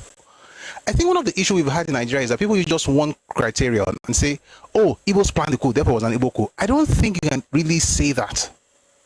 Why? Because you had more Igbo officers anyway. So most likely, if the officers were to plan a coup, most likely it would be mostly Igbos anyway. So you can't use that alone as a criterion to judge the nature of the coup. But we have to acknowledge it, like I said in the video. So number one, most of the officers who planned the coup were Igbos. 6 out of 7. And even the reserve, I like to call some of them reserve. The reserve team, like Obienu, Nwobosi, Onwotego, most of them were also Igbos. I'll come back to that later. So number one, the planners were mostly Igbos. The victims, mostly non-Igbos. The one Igbo person that was killed, different people have different theories for that. For instance, if you read Crisis and Conflict in Nigeria by A.H.M. Kirk Green, the reason for his death, and also by Nigerian Civil War by John de St. John, the reason for his death was that he was the quartermaster general, and that he was holding the key to the armory, and that's why he was killed. Okay, some others said it was a personal beef between himself and Anufuru, but at least we have to acknowledge the fact that one Igbo person died. But when you look at the officer cadre, right, the northern region had 6 officers. No, 5 officers. The northern region had 5 officers. They killed 4 of them. The only one who was not killed returned the day before that thing happened. That's go on. The west had 6 officers. They killed 2. And of the 2 officers they killed, one of them was a threat to Iransi. The other one was in the UK. That's why I was not killed. That's Obafemi Oguntikpe. The one who was in Nigeria was Ademolegun. If you read Welby Everett's report, it was the last British GOC. I read it here the other day. When you look at his list, his first choice was Babafemi Ogundipe. Second choice was Ademolegun. Ironsi was the last choice of those three. Ironsi became GOC because of politics and tribalism. It's just what it is. But nobody cried about it. We'll come back to that later. So when you look at the beneficiaries of that coup, it was all Igbo. Ironsi did not quell any coup. And it's something that people have said a lot in Nigeria. They've repeated it over and over again, and it's almost sounding like it's true. It's a lie. Ironsi did not quell any coup. Ironsi just triggered the other part of the coup. You know, there's something you call plausible deniability. That's what you see with Ironsi in public. I didn't really know about it. However, when you check other books, by the way, you should watch the second part of this video on YouTube, all right? Why the January 1966 coup is called an Igbo coup. Part 2 is in the live section, all right? When you read the book by J. Isawe Ligo, go on the biography of the soldier statesman, and you read A Tragedy Without Heroes by Hilary M. Njoku, when you put that together with Ogundipe's, there's another book I'll remember. Those two books make it very clear that the man was in on it. He knew what was happening. He knew what the plan was. Yes, I remember the third book. The third book is Nigeria's Five Majors by Ben Bule. It's in that book that Bule talks about the fact that two of the original planners of that coup had informed the Ironsi that they were coming to his house to kill him. Again, the coup was originally planned by Ifajuna, Okafor, and Oji. Ben Bule then writes in his book that Oji is from Umaya, just like Ironsi, and so he had told him that they were coming, such that the very moment they were going to his house to unalive him was the exact moment he was leaving that place for Ikeja. And then by 4 a.m., when David Ejo got to his house, you have to read his own book, by the way. Again, you have to piece these things together. When you read David Ejo's book, Reminiscences, he would have been killed at the hotel. But for the fact that he changed his room he asked to change the room on Thursday, they gave him a new room on Friday, so he slept in another room. But where he was, they actually went there and shot everywhere up with bullets. He then runs away from that place. He leaves that place, runs to Oga's house in Ironsi, only to discover at the time he was leaving was the exact time Okafor and Oji was supposed to go and kill him. By the time Okafor and Oji get back to Ifajuna's place, Okafor was telling Ademoiga that he didn't do anything, couldn't do anything. And had already lost Malari, who was eventually killed by Ifajuna. So this story, the whole thing about the coup, it's complex, but it's easy to understand if you can do the work of just studying across the board. And that's why I hate it, and I use that word, I don't use it frivolously. I hate it where ignorant people just come on a platform like Zambia, write rubbish in the comment section. Hey, it's not in the book. It's going to go. You've not read one pamphlet, let alone a book. Oh, for instance, somebody said, Northern guy said there was not in the book. There is no Northern officer that's ever said that.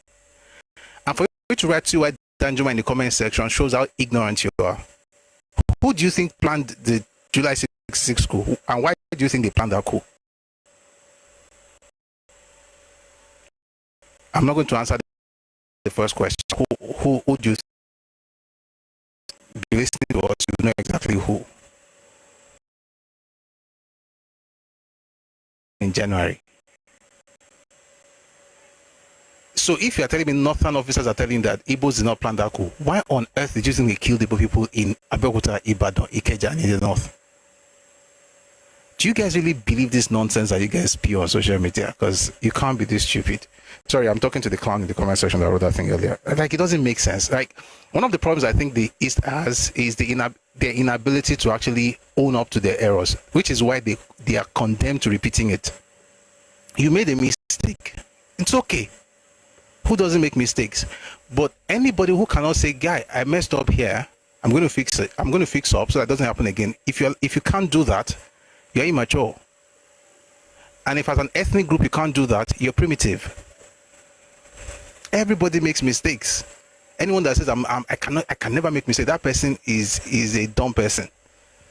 No one here is perfect, let alone an ethnicity. Even my own ethnicity, Yoruba people, we have our own issues, and I mentioned it in that video because that's how sensible people have conversations. Now back to what we're discussing.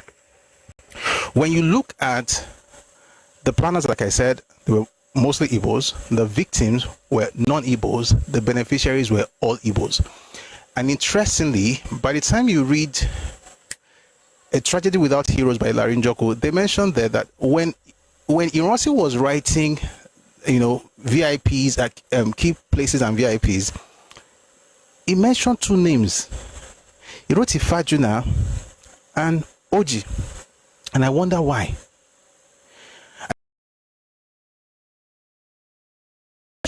Where they already went to kill Memalari. Why? This thing you have to piece together again, like I said. Why was it that when they were done, Ifajuna and Okafor were together in the car, why was it that they left Lagos so early that by 2:15 p.m. they were already in Enugu? And why did they go to Enugu?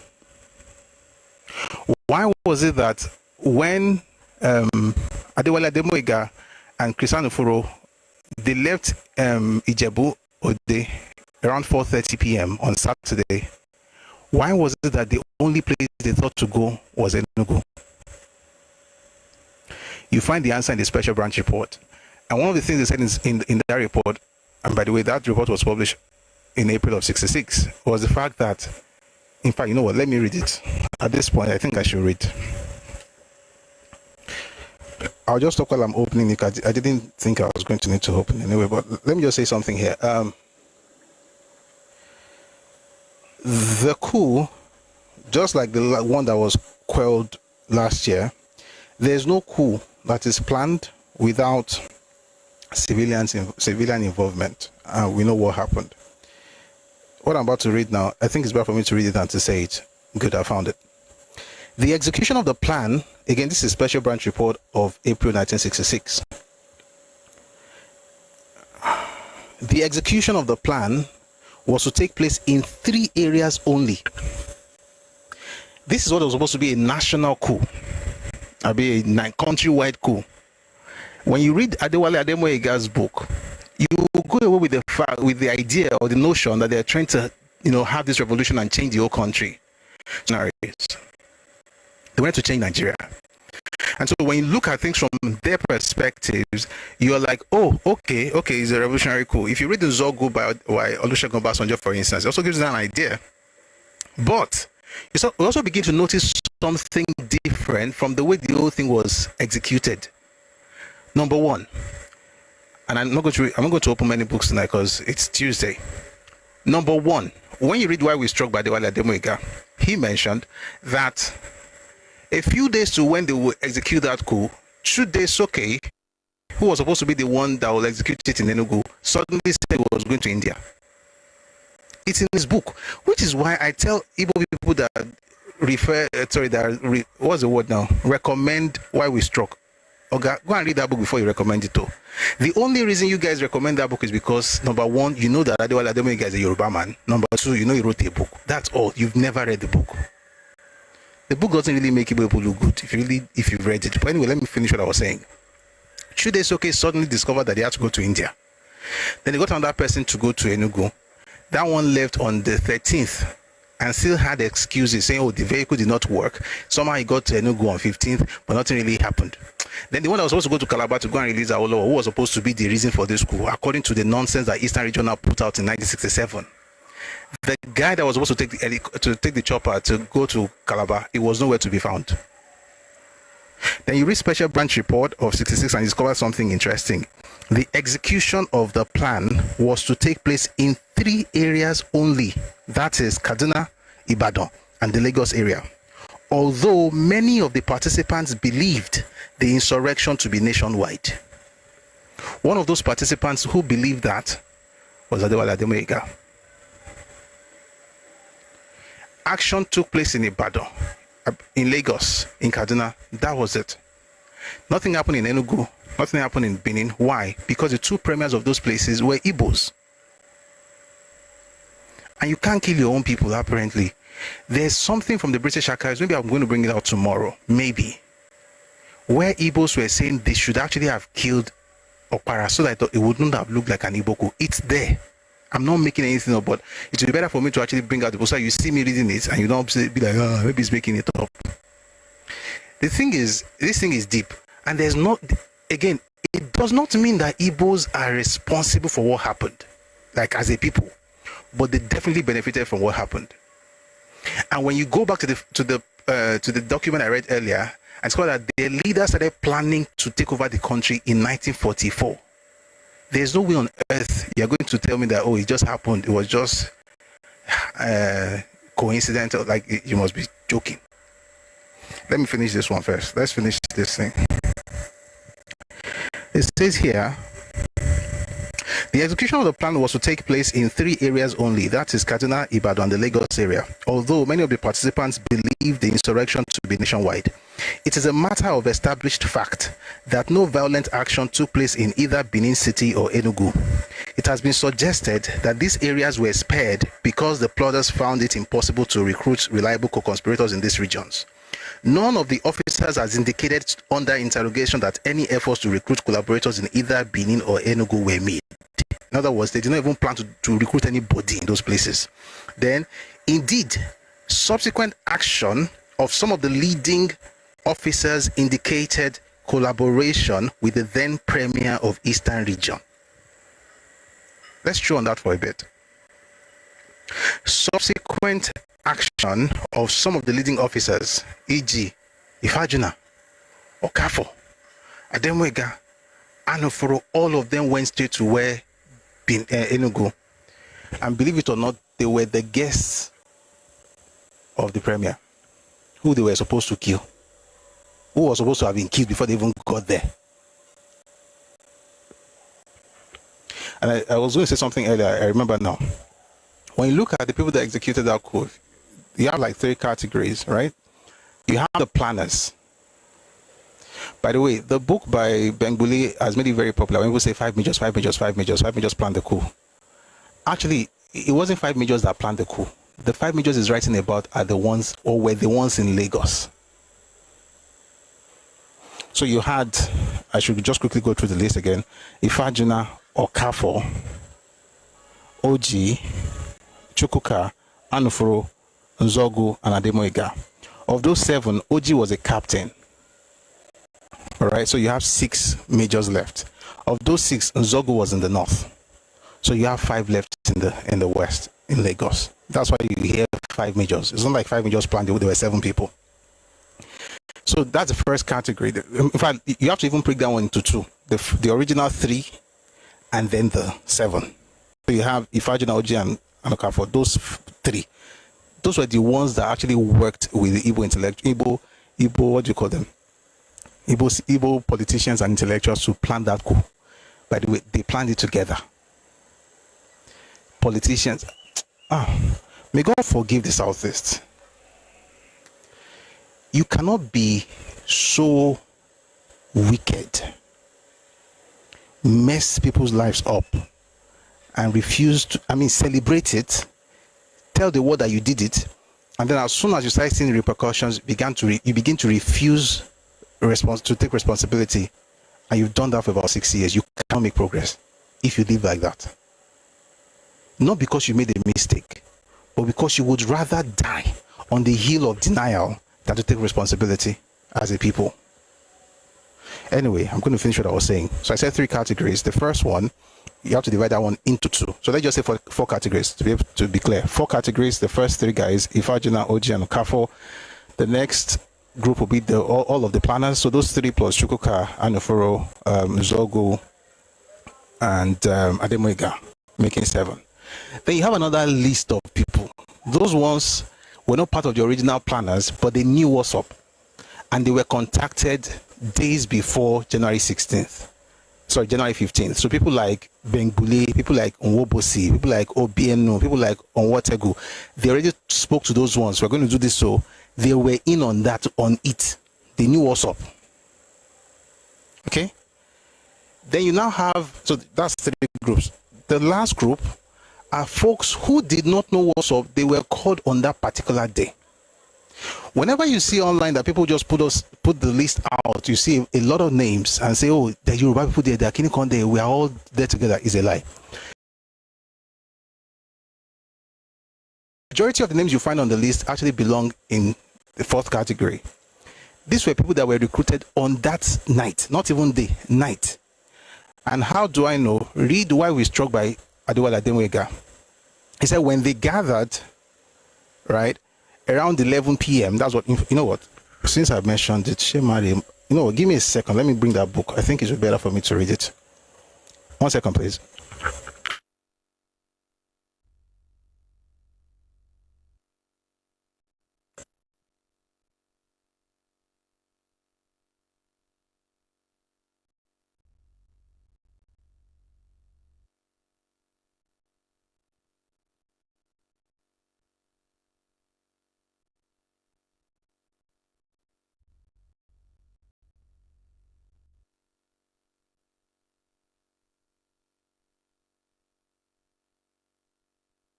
To say one ethnic group is the problem of Nigeria. What I hate in my life is just people hating the idea of responsibility. It's ridiculous. Especially when you know that these same people actually claimed the coup to be theirs. When was that? It was from January 1966 to May 1966. Igbo said the coup was their own. The regime was their own. They made a show of it. It was all over the place, especially in the north. If you read Beckon to Serve by Shehu Shagari, you'll see there. If you read The Origins of the Civil War by Nnamdi Azikiwe, you'll see there as well. It was only when the repercussions now came that I started saying, we didn't do it though.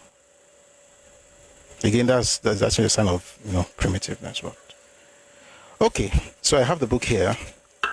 Let me read to you about the last group. In fact, before I read that one, let me read something to you about Chudes. Okay. This is why we struck. Okay. The first blow to our plan came in early December, when it became known that Major Chudesoke, our strong man in Enugu, was soon to depart for India on a course. We were not sure how soon it would go, if it was to be in the year. This man was just very naive. They were using him. They didn't know until they got to prison. You know, I'm still looking for the page. You know, after Gowon's government released those who were in prison for the coup, they didn't release Adewale Ademoiga. Sacrificial lamb, because you're naive. I'm almost there. Just give me a second. Above.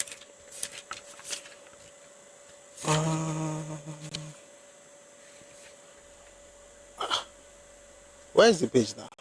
Okay, no, I'll probably just tell you, okay, because I can't find the page, but it's there.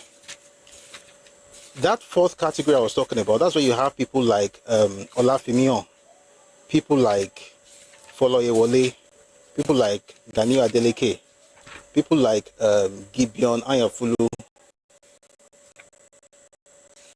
You find his own story in the book by what's his name? What's his name now? Bengbule, the Nigeria's 5 Majors. So in this book, Why We Struck, Adewale Ademoiga said that around 11 p.m.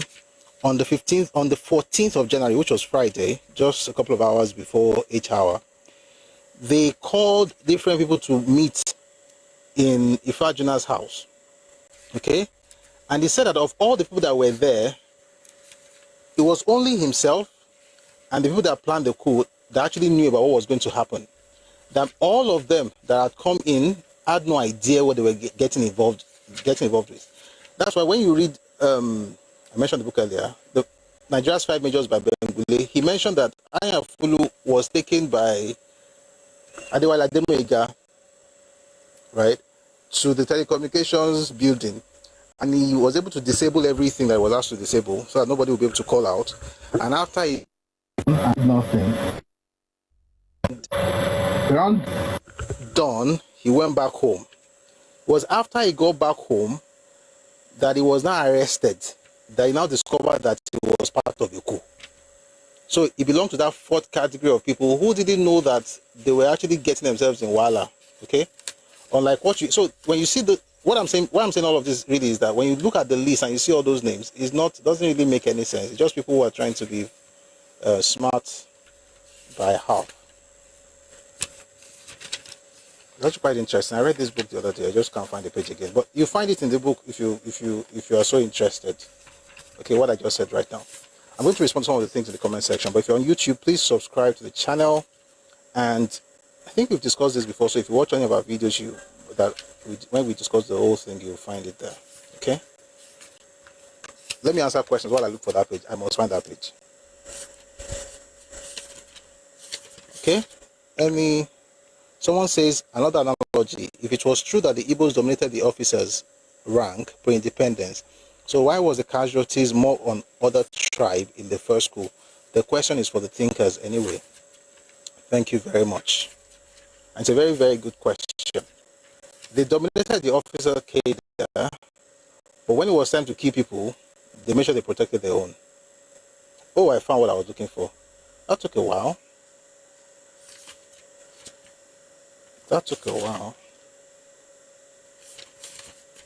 I found it. Let me read to you. So he says, this is wow. Okay. This is Adewale Ademoyiga in his book Why We Struck. Before midnight, Nwobosi and his second in command were ready to move with about 25 of their batterymen. They were the ones who went to Ibadan and killed the premier of the Western region. But again, nobody killed the premier of the Eastern region, and nobody killed the premier of the Midwestern region because both of them were Igbos. At midnight, Nwobosi was waiting by the telephone to receive the final order from Lagos to move. At about 2300 hours, that's 11 p.m., a group of officers were assembled at the military quarter of Major Ifajuna at Apapa. This included the officers who took part in the planning of the coup, namely Ifajuna, Anuforo, Okafo, Chukwuka, and myself. Those are the five majors. Okay?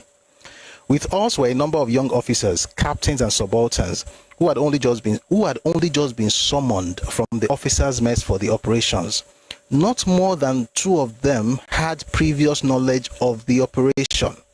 One of those two was a staff officer working with the Ifajuna, and the other was a subaltern working with Major Okafo.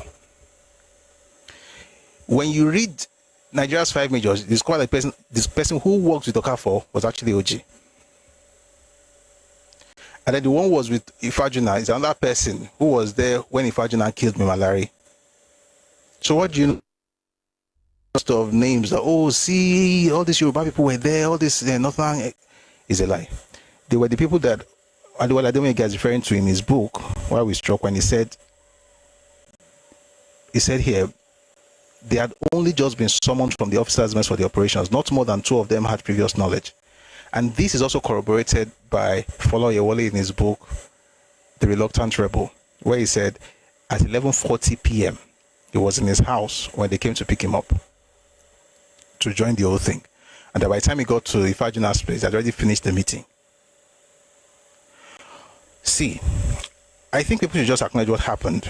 But you see, if your destiny lies in being a victim, you will never take responsibility for anything in life. Which is why you cannot be trusted with anything leadership. Because if you mess up and we talk, you say it's because you are from one ethnic group. You see how it works? Exactly. And when I said that they claim that coup to be their own, I've mentioned some books earlier, Beckon to Serve by Shehu Shagari, The Tragedy of Victory by Godon Labi Sama, the origins of the Civil War by Nnamdi Azikiwe, the Igbos claimed the coup to be theirs. And it was theirs. It was theirs, 100%. All the advisors that Ironsi had, 100% Igbo. In this book, I think I should probably read this before we close. And then if there's any question, please feel free to write in the comment section so I can respond before we go. In this same book, Adewale Ademega mentioned how Ironsi's regime was taken over by Igbo and NCNC people. That's why I said, folks from the East who are always recommending this book, please read the book before you recommend it. It's just because the person is Yoruba and was part of the coup does not mean that it's going to make you happy. In fact, let me read that to you guys. I found it. It says, another important point was that we removed the politicians because we were convinced that they were evil. We did not favor any side. This one, again, like I said, is a revolutionary, naive, idealistic person. Young man himself and the guy in the north, Nzogu, just killing people because they think they're changing Nigeria. And when you say we did not favor any side, the question you should ask him, Ademoyega, is how many Igbo politicians did you kill? Not one. And he said you didn't favor any side. That's a joke, but let's continue. It says we did not seek to wear the garb of any political party. This we knew for sure. Ironsi, on the other hand, surrounded himself with a particular tribe and chose the political policies of a particular party. That tribe was the Igbo and the party was the NCNC. He could not see that this kind of situation called for the balancing of ideas, principles, and personalities. The point is, everything the man went to do was to get exactly what he was have been trying to get since 1944. If you watch the video on my YouTube channel, the Igbo 20-year plan for Nigeria, you're going to understand these things. Again, we're not making anything up to say, oh, this group is bad. It's just that you cannot be telling me about how bad Nigeria is without acknowledging where it started. Because how do you fix it? You be coming up with stupid ideas. I'll give you one of the ideas that they're coming up with now. We should unite the country. When you hear the word unite, when I was growing up, I used to like that word. The only place I think that word makes sense is within your ethnicity and maybe in your church. But using that word in Nigerian politics means nothing to me. Those who use that word are mostly thieves who are trying to take advantage of what other people have in the name of unity. And that's exactly what Ironsi did in 1966. He claimed to be uniting Nigeria. Right? He claimed he was doing something for Nigeria, but he wasn't doing anything for Nigeria. He was doing everything for Igbos. And that's the fact. Ironsi did not quell any coup. Ironsi stepped in to take on the phase 2 of the coup. Depending on the perspective you look at it. If you look at it from the military perspective, that's phase 2. If you look at it from the civilian perspective, it's actually phase 3. I've not really had this conversation here before, but I think I've said something close to it. Let me just quickly say it. The first phase was the revolutionary coup. The killings of the premiers everywhere. Of course, nobody must touch an Igbo politician, shall. That's why when you read the book by Frederick Forsyth, and he mentioned that this is actually one of the most stupid stories. I'm sorry about this whole cool thing. And you read some of this and you're like, you must think that we are stupid though. Like, you are the one who is stupid, to be honest. Anyway, the book is called The Biafran Story, right? The Biafran Story said when the coup plotters were trying to go around killing people, that they now went to go to Mbadiwe. Somebody now ran across the lawn. And somehow they did not see him. He now ran into the house of the president, who, by the way, conveniently had been away from October 65 and did not come back until February 66. Nnamdi Azikiwe was president and he was away for 4 months on holiday. Baba went to the UK. From the UK, he went to the Caribbean. From the Caribbean islands, he went back to the UK and he stayed there until February. How convenient. Anyway, they said Kingsley Mbadiwe now ran across the lawn into the house, and that was the only place the coup plotters did not think to search. I was like, you guys must think you're writing to fools. Makes no sense. Anyway, the first part of this, or the phase 1, right, was the revolutionary coup. So the boys went out, killed people, Okotiebo, Minister of Finance, killed the Prime Minister, Sabubakar Tafawa Balewa, killed the Premier of the North and his wife, Afsatu, killed the Premier of the West, killed Ademule and his 8-month pregnant wife, kill Shodeinde, shoot his wife, on her leg. Just kill people anyhow, kill Pam, kill Kur Mohammed, kill Memalari, kill Lagema, yes, that's the fourth person, the one who was in charge of Ibadan. Kill everybody. Just make sure that you are taking care of your own people. When you're now done, by the time it's Saturday in the morning, come up with an idea. When the NPC, Northern People's Congress, that's the major party, when the party comes to talk to you guys who are the politicians, make sure you don't listen to reason. And what does that mean? After the dust has settled, the Northerners reached out to the British. You find this I found 3 accounts of this, by the way. You see it in Beckon to Serve by Shehu Shagari, you see it in the interview by Richard Akinjide, and you see it in the British archives. They reach out to the British and say, you guys need to help us because we can't find the Prime Minister.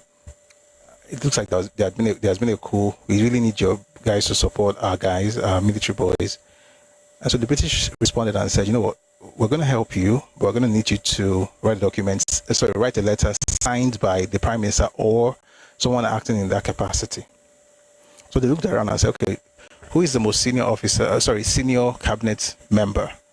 That would be Bukazana Dipcharima. Was a Kanuri man. So they said, okay, we have somebody now. We're going to have to get the president to sue him in. Is that the word they use? Swear him in. Now, the president was unavailable because, again, he left Nigeria in October of 65. God will judge some people, though. God has to. I think even the judgment is what you are seeing in their place. Let's just continue, Sha. So, Baba Azikiwe has been away. By the way, somebody wrote in the comment section, don't call him doctor, call him mister. We can call him doctor. He didn't have a PhD, but he had honorary degrees, honorary doctorate, so we can call him doctor.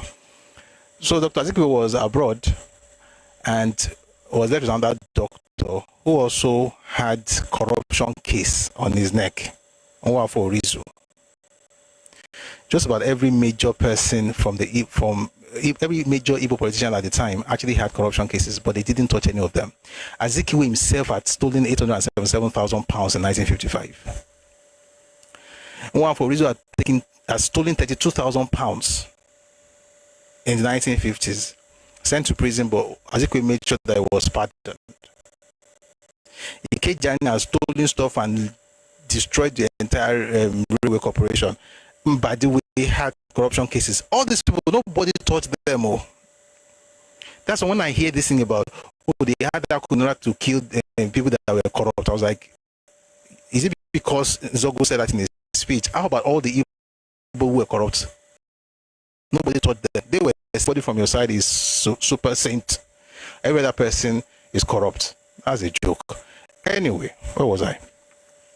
So they went to meet the acting president, Nwafor Rizo, who was also the Senate president. Like, hey, we have Dipcharima here. He's a senior guy. We want to make him the acting prime minister so he can, interface with the British and do other things that the prime minister is supposed to do. Because apparently he's the most senior cabinet officer and the most senior member of the NPC. So what would this same person do? Okay, since he's the most senior cabinet member, senior parliamentarian, and is even of that, of NPC, which happens to be the senior partner in the alliance, in the coalition between NPC and NCNC. Naturally, you just make him the prime minister. Nwafor Rizo said, let me go and talk to my NCNC people first.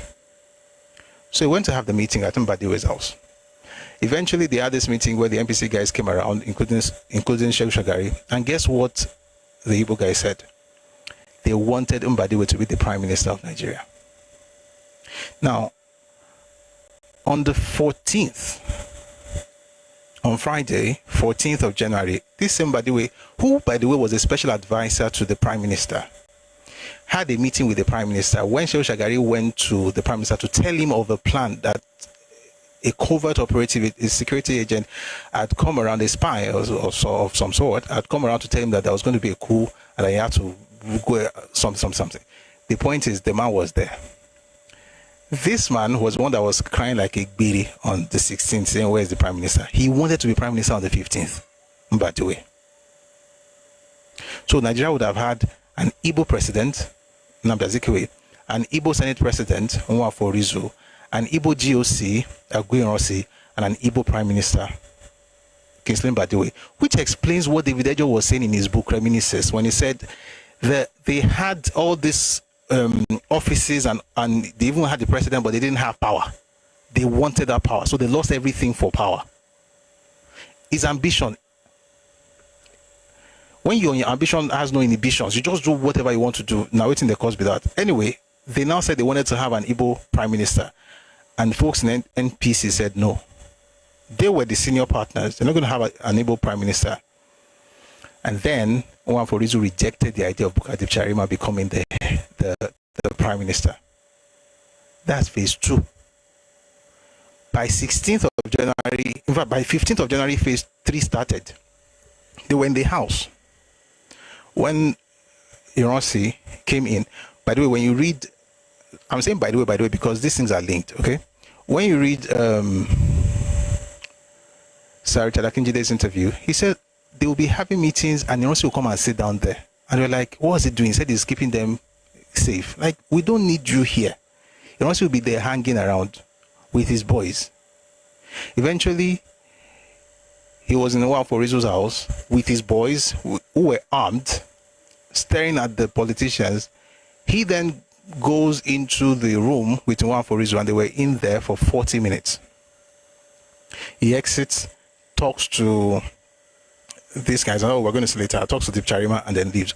By 16th, they were ready to activate the third one, which was to make Ironsi the head of state. And he became head of state on a Sunday. So the coup happened on Saturday. On a Sunday, he became head of state. And here's what's crazy.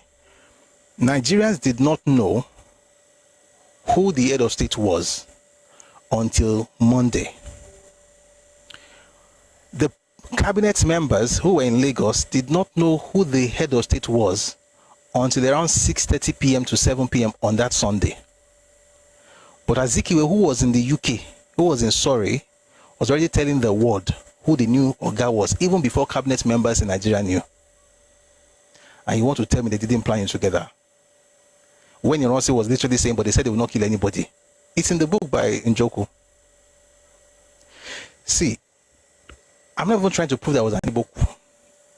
I'm just trying to tell you why it will be difficult for anybody to take people from the Southeast seriously, because they cannot acknowledge something basic as we've messed up. And it's a we. Because when we talk about Northern coup, we don't say, oh, just those people. We say it was a Northern coup. And they never tell you that it wasn't. They wanted to, retaliate. And they did. So it was an Igbo coup through and through. Somebody says, Malon Mikoi, I think he's talking to his parents actually, said that his parents should stop talking rubbish, that his parents are useless, tribal bigots. This is the thing. It's a product. Your parents failed you. As a matter of fact, your elders failed you. Your fathers failed you. Mikoi, yourself and your generation, like you guys have been failed by your elders. If you know what they did to you, you will curse them all the days of your life. You are cursed. You have been condemned to a lifetime of being victims. Like nothing would ever work for you apart from being victims. It's a crazy thing. And since you said what you just said right now, let me remind you of your history. It means that your head has hit ground. So it they shake. No, they say it shake.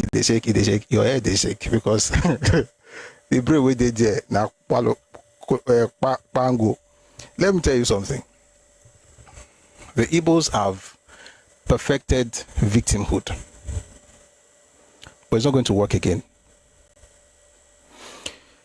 Whatever you're doing right now, you're not just doing it because you're calling me a bigot right now and saying whatever.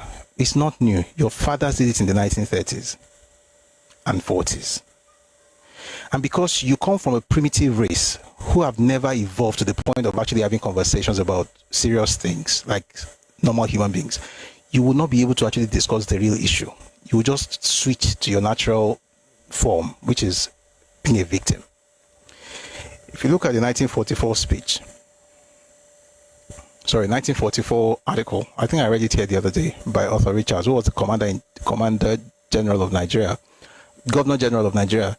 He said that, you know what, guys, I'm going to read. Somebody has to be reminding these clowns who they are. And here's the crazy part. No matter how measured you are, because these ones have been cursed to be victims, they must insult you and their parents. If you call them Busha, you are insulting your fathers and mothers at home. Oh my God, wait, though, I'm going to find that thing and read it to you, because you guys, you need education. Your parents failed you.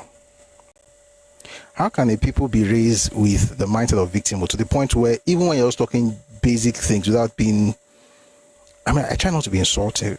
Like, I can't say I'm perfect, but the goal is not to offend, but the truth offends naturally. And I don't care if you're offended. You don't even matter, to be honest. Where was I? By the way, if you're Igbo here and that hurts you, is a fact. Like, you can't spend your lifetime just being a victim. Nobody can talk because we have to tiptoe around you. Are you a baby? Are you the last born of the family? Let me read this to you guys. This is from Sir Arthur Richards, the Governor and Commander-in-Chief of Nigeria, at a meeting of the Colonial Affairs Study Group of the Empire Parliamentary Association, 28th January 1947.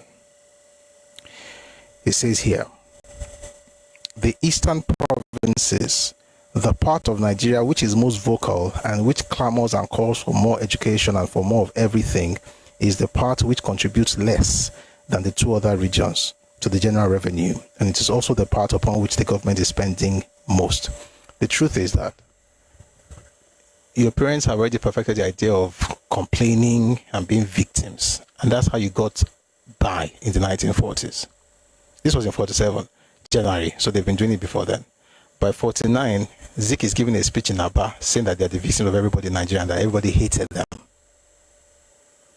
These are people who live all over. Most of your fathers were born outside your region. That's to tell you how wonderful things are. Because if I say I used to talk now, I can't say everything. I can't become a pig just to make a point. These guys were born all over. Zik himself was born in Zungeru. Ojukwu was born in Zungeru. What was the other person? Chukwuma Nzogu was born in Kaduna. These people were born everywhere, but everybody hates you. Anyway, the point is, putting out victimhood does not work. It shows that you cannot think. If what I'm saying, if you disagree, and you can disagree, by the way, you have a right to disagree, but you would do that like a sensible human being, like according to this and that, you prove your point. Not insult me, because I'll send you home to your parents. You prove your point, and then I'm like, okay. And you know what? I'll listen to you. But you see, because you don't have any history, you don't know what happened, apart from the lies your parents told you, the go-to thing is just to insult people. So yes, go and tell that to your parents at home that they are tribal. It's not even about bigotry, by the way. It's just this facade. It's a coping mechanism that these clowns put up, right? They call everybody bigots because that's who they are. They always project. And yes, there are exceptions, but this is a cultural thing now. I'm not talking about individual stuff. It's a cultural thing. You've not evolved as a people.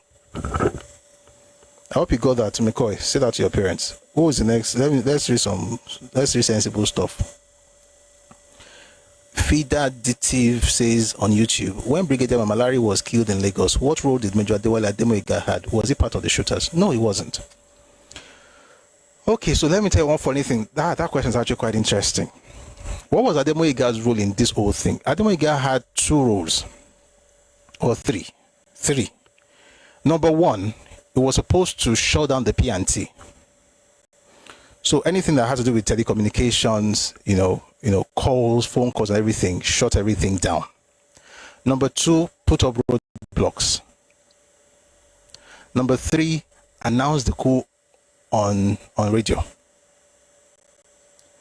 And I thank God he did not do that, number three, because if he had done it, the coup would be called a Yoruba coup today.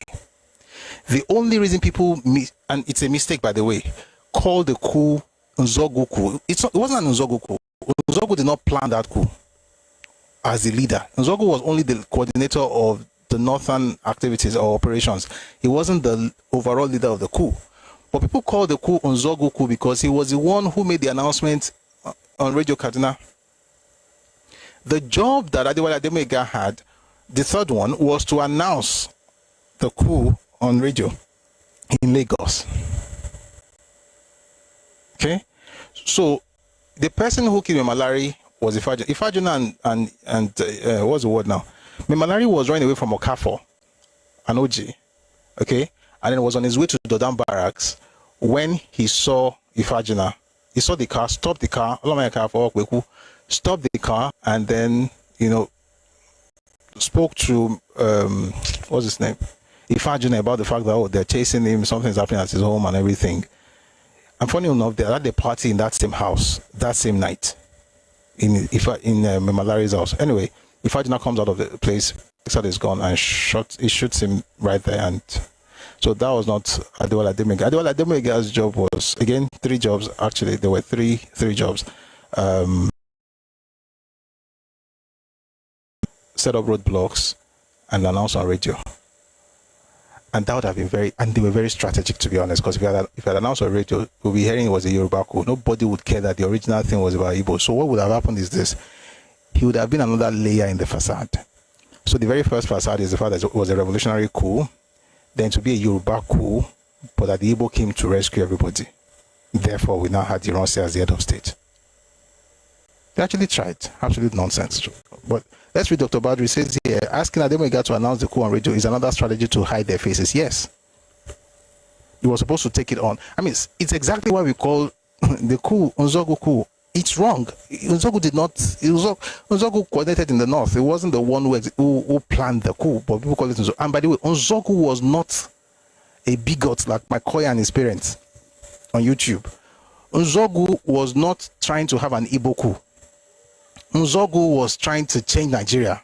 What he did was wrong, killing Sardauna the way he did, and the wife, and coordinating on Watego and the rest of them to kill Rashida Inde and Ademulego and their wives, and the wife of Ademulego and so on and so forth. Terrible stuff. But you know how you can be sincerely wrong. That's what you can say about Nzogu. Absolute nonsense what he did. But again, by the way, remember these guys were young. Nzogu was around 28. It was less than 30. The young boys who just had access to guns. But he was a revolutionary. He wasn't thinking like an Igbo coup. He was just trying to change things. So when people come around and say, but Nzogu did not grow up in Igbo land, he grew up in the north. I was like, that's actually the best of your own people amongst all the coup plotters. But you're already shooing him away because you don't want to take responsibility for anything. Oh, he's not from Igbo land, he's from Okpanam, he's from Delta State. Therefore, don't call him Igbo. Don't call him Igbo. He's actually the best Igbo in the lineup. Why? Because he was not executing an Igbo coup. That's why when after he had done everything he wanted to do, when he discovered that the coup failed in the south, what did Nzogu do? He began to plan to invade the south.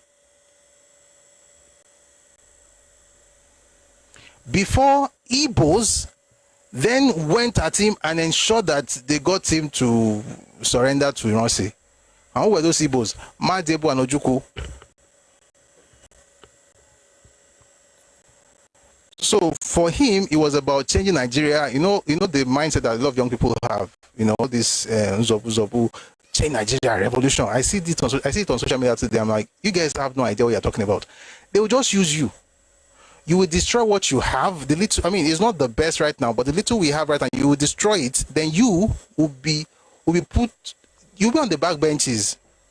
You'll not be wondering to yourself, I thought we were having a revolution. You are the victim of the revolution. Anyway, Nzogu was a revolutionary, but because he went on radio, to talk to the people.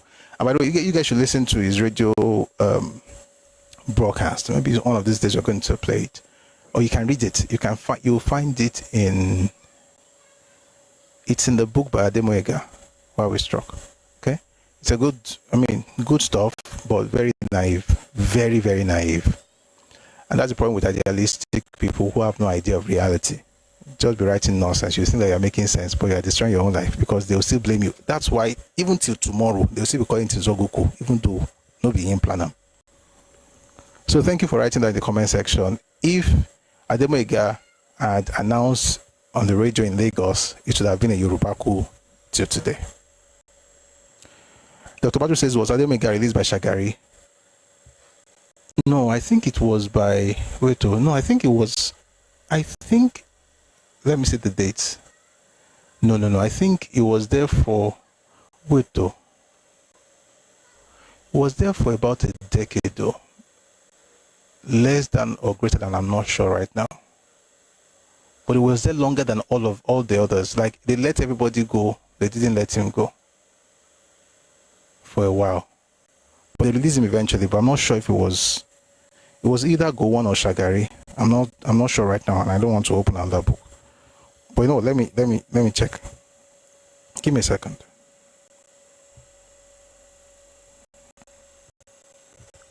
I'll find you the answer, but let's read other stuff.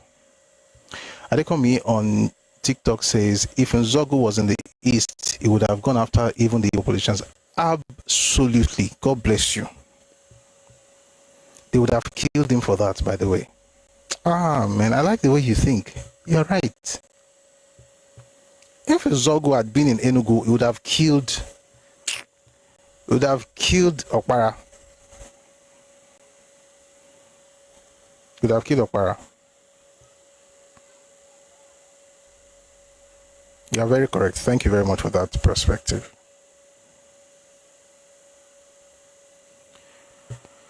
Okay. Any other? Adecom says, that's why if you call yourself a revolutionary and they are planning protests, be careful. Exactly. There's nothing wrong with change.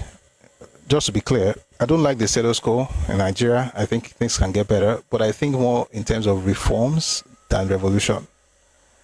The crazy thing about revolutionaries is that for the most part, they have no plans for what would happen after what they call revolution, which is literally a riot. They just have the riot and protest. What's your plan afterwards? Nothing. But you feel like you fought for your country. They'll just use your head. No, it was Gowon, by the way. Dr. Badru, he was Gowon. Ademoyiga was released in 1974. It was Gowon.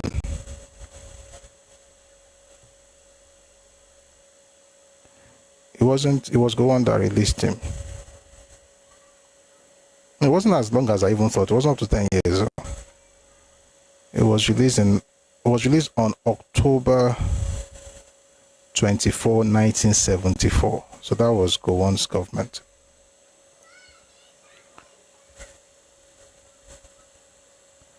General Yakubu Gowon authorized the release in a gesture of magnanimity toward the surviving coup participants, though Ademoyiga was dismissed from the Nigerian army upon his discharge. You know, Ademoyiga left Warri prison in 1967. Was freed by Humphrey Chukwuka, only to go and join the Biafran people again. 1960s. Yeah, so it was in prison in 66. No, over 10 years. I was right. It was almost 10 years. It was imprisoned in 66 and released in 74. So that's 8 years. I said less than upgrade, so less than 10 years. I was right. So I was there for about 8 years. Was released in 67 August when Biafran forces invaded the Midwest. Chukwuka went to Warri, got him out of prison, and then he joined them in the Biafran Guinea. By the way, if you read his book, he wrote about how they killed Ifajina and Victor Banjo. Ojukwu, it is well. This man was looking through his cell when they led those people out to be killed.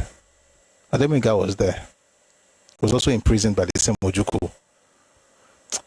People must have cursed some people who, oh God. May God have mercy on all of us. Nobody is perfect, but may God have mercy on all of us. Adekomi says, what's the title of the book written by Foloyewole, The Reluctant Rebel? The one by Zik, The Origin of the Nigerian Civil War. Okay, I hope I answered your question. Any other one? Okay, YouTube. Again, we're going to be closing very soon. We'll be here tomorrow, and I'm going to go deeper into some of these things tomorrow.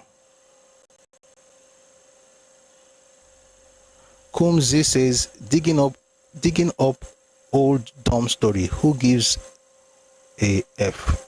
You can type that kind of word on social media. Well, you're not properly raised, actually.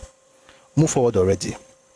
Thank you very much, Comzi, whatever your stupid name is. These clowns, tell them to move away from crying about the Civil War. They will curse you out. But when it comes to what they did wrong, they'll tell you to move away and move on. Just move on, move on.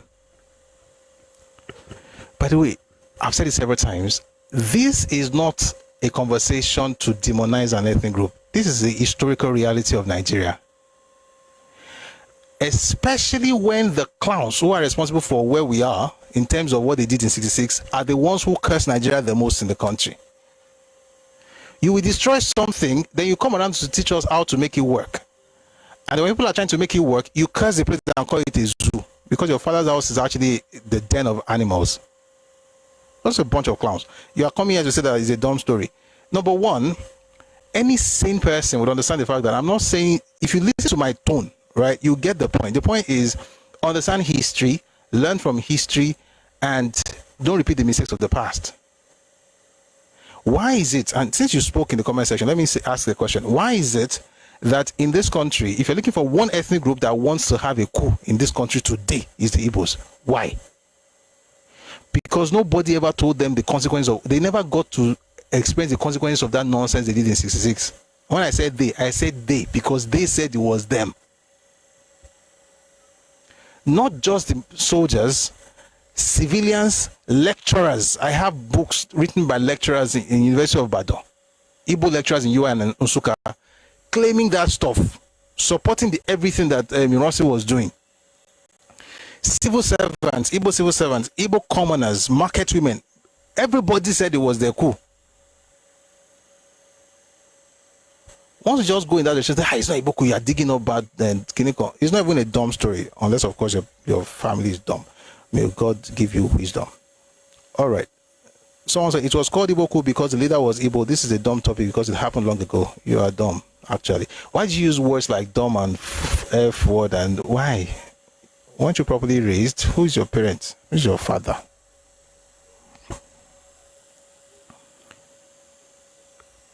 And I think this clown just came in, so let me review what I said. It was not an Igbo coup just because it was led by Igbos.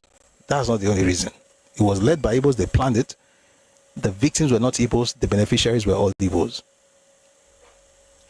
And what sane people do is to say, guess what? That happened. Let's not allow it to happen again. Period. But if you are not sane, you'll be running mad in the comment section. Let's go on.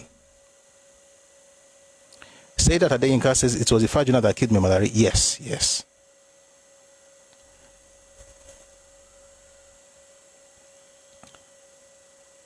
Okay, I already answered that question. But also, sorry, I just want to say something about the other question earlier that was asked earlier when somebody said when Malari was killed in Lagos, what road did Major Adewale? Adewale we also joined them to be carrying dead bodies all over the place. So let me not make it look as if he just sat down in one office and he wasn't participating. He was also part of the people that were carrying dead bodies all over the place. Okay, they're the ones going towards Abeokuta, where they dumped the bodies of who is this man now? First was Okotie, but although I think it was Anuforo that killed him, you know, and they buried them there in the in some shallow grave or something, you know. Some of the officers also were buried. They were discovered much later. So Ademo was not like, he didn't do anything, he was just sitting in the office, but he was not the one shooting all over the place, you know, maybe because he was a human being and he was Yoruba. So maybe somewhere in that beginning, the humanity in him, I don't know. That was not his job, sure. Okay, I think I've answered all the questions. All the questions I meant to say. Did Adegboyega follow them to Enugu? He didn't follow them. He actually, I think he even drove to Enugu. I went to Enugu. Ademoyega, though, not Adegboyega. Ademoyega went to Enugu. He went with Anuforo. They left Ijebu at 4:30 p.m. on January 15. Yes. It was from Enugu that they then went to Kaduna using the railway. By that time, Ifeanyi had already ran to Ghana. Okay, let's check Facebook.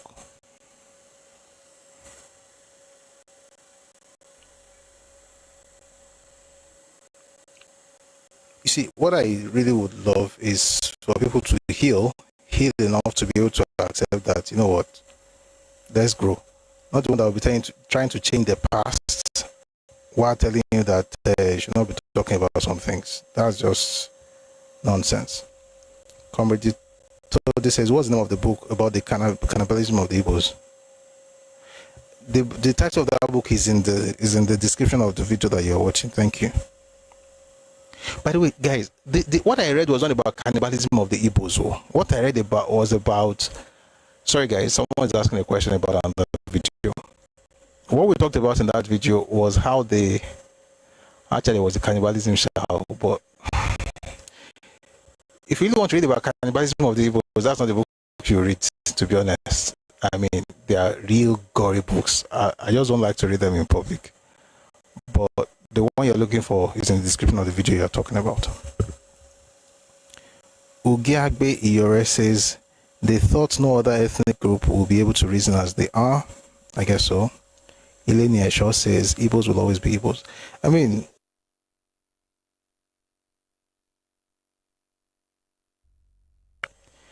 there's nobody here under the sound of my voice who can claim to be perfect. We all make mistakes. Okay? And sometimes, if you notice, even in the Bible, you hear people praying and, sometimes asking for forgiveness for the sins of their parents because they have to take responsibility for it. The real issue in Nigeria is that the person who messed up is the one who has perfected the art of blaming everyone else for what he did and absolving himself of all responsibilities so that he can be asking you for reparations. That's the real issue. It's not that people made mistakes. I mean, mistakes in the past, you learn from it. And people that live like that fulfill what Santayana said. He said, those who fail to learn from history, they are doomed to repeat it. They will repeat it. So folks should be wary. It doesn't have to be the same way, but again, it shows that people are not evolving. Okay. Shuk, I don't know how to pronounce your name, or he says it's now aura for aura. It is well. I think it says Ademega was exempted from the strategic places of the coup. No, he wasn't. He wasn't exempted though. He was part of the planning, everything. He wasn't exempted. Again, let's also be careful not to now make it look like he didn't really do anything. He was just there as figurehead. Ademega was not a figurehead.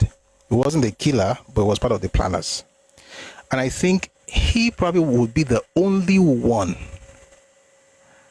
that actually had the plan for what would happen after the revolution. He had his manifesto published in the book Why We Struck. It's there. There's a chapter on ideology. The whole basis of the revolution is, he even wrote something about it. That's why you know that he was trying to change Nigeria. Although that's the wrong way to change. That's the wrong way to change the country.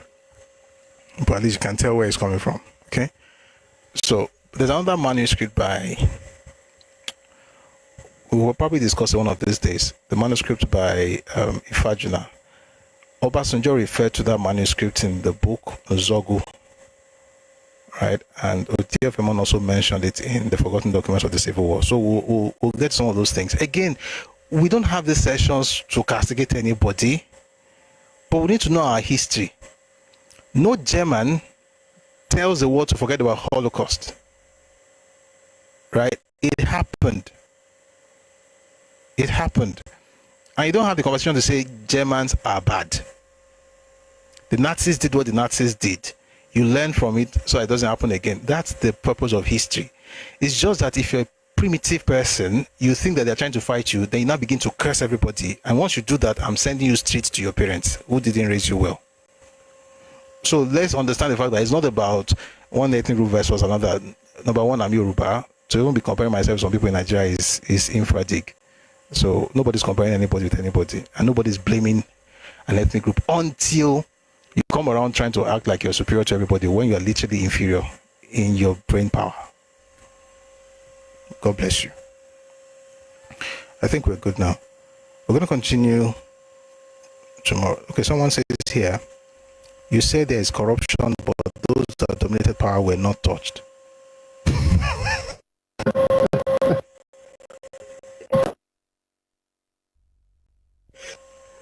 Then you say it wasn't a revolution, it was simply an evil act that ended badly. No, so you can't be simplistic with it like that. And I think that's where people have that's where the issues happen. So one is saying it's revolution, the other one is saying it wasn't clinical. No, you have to understand that, issues like this have layers. You can't just hold on to one thing and say, you're being reductive, right? So it's not just, you can't say it wasn't a revolution. There was a revolutionary beat to what happened. Of a larger plan. It's like the onions, right? You peel the onions in layers. Every layer means something different, right? So it's still part of the entire thing, but it's not the real deal. The truth of the matter is that the coup was an Igbo coup. It was ethnic, but the facade that everybody was supposed to see was revolution. And that's why even after the revolutionaries did what they did, let me give an example. Credit with, helping quell the coup was John Obieno. Well, Obieno was part of the third category I mentioned earlier. I'm going to have a proper session on this thing, but I'm sure you remember I mentioned 4 categories earlier. The original 3, the 7, the other guys, and then the junior officers that came around later on the night of the execution. That's the 4th group. The 3rd group were people who were told before that date, you do this for also people like Chude, people like Onwobosi, people like Bengbule, Onwotegu. They were Obieno's as well. You do this. So what was Obieno's work? Was supposed to get vehicles from Abeokuta to Lagos. They were all in on it together, only for him not to show up on that day. And then a couple of days later, they said it was the hero who helped quell the coup. He was embedded in the whole thing so that he would be able to accomplish his own part of the job. But it is, may God have mercy on Nigeria. And those who want to have a revolution today, please learn from this. All this revolutionary that you're doing, shout all over the place, say we're going to change, they're going to burn, they'll just use you and dump you. People use revolutionaries because revolutionaries, for the most part, are idealistic people who don't care about reality. Leaders are idealistic, but they are grounded in reality. A leader who is not grounded in reality cannot lead anybody to progress or success. They just be there making noise, and you see them all over Nigeria. They'll be cursing everybody, making noise, complaining. They can't produce anything of substance. They just be complaining. That's because there's no reality to what they're saying. So if you're a young person here, this is a lesson that we can learn. You want to change Nigeria, you have a right to think about changing it. The country, this is not how we should be living. The status quo has to change. But don't think that protest, riot, and burning things down is how to change. That's not how to change the country. Burning things down, shouting, doesn't require a lot of brain power. Any fool can do it. Just give them matches, petrol, that's it. They're done. Thugs can do it. What will show that you actually went to school is when you're able to sit down and say, okay, in our own space, what can we do to make things better? How do we and by the way, at this level where we are in this country's democratic experiment, we should start looking at lobbying. How do you get people in the House of Representatives and National Assembly? And don't say it's not possible. It is possible. It becomes our Americans It's just that we are always shouting, look at America. America is going to be 250 years old in the next few years. And they have been a democracy from the beginning. We have just spent 20-something years. Never even reached 30. But we have sensible solutions. Holding your electoral, what's the word now? Holding your representatives responsible, getting involved in the electoral system, getting involved in politics, joining parties if you want to. being a good citizen by questioning and holding your leaders accountable. Those are the things that we really need to do. Not all this, let's burn things down and say revolution. When the revolution is done, you will still be where you are. See what happened in Nepal. The woman who took over, did they import her from abroad? It's the same, Kini. That's how it works, Sha. Okay.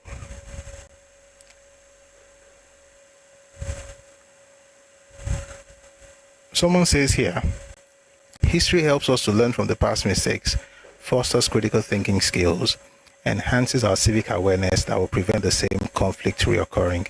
Thank you. Thank you, Your Mites on YouTube. And I think that's the purpose of all of this. It's not to say your father is bad, but once you say it's a lie, your father is bad. In fact, your grandfather is bad. And like I said, you can listen to this later on. This whole thing is just to tell you that if you want to understand what happened on January 1966, you have to go back to at least 1944. That was the year the Igbo leaders planned, if you can call them leaders, that was the year they planned to perpetually rule Nigeria in 20 years. It was clear they had a goal. They wanted to become the head. I'm trying to round up now so we can go. They were trying to lead the entire country. And this is what they wrote: perpetual rule of the Federation, perpetual rule of the country, 1964. It was a 20-year plan. That was the plan. And by 1959, 1960, they had gotten a bit close. That's another story on its own. One of these days we'll discuss it. 1960 was when they had a partnership. It was actually 59. They got a partnership with the North, NCNC and NPC. And once that happened, Igbos filled everywhere with their people. Forget that NCNC was founded by Yoruba people. Forget the fact that it was founded in Lagos. It became Igbolized.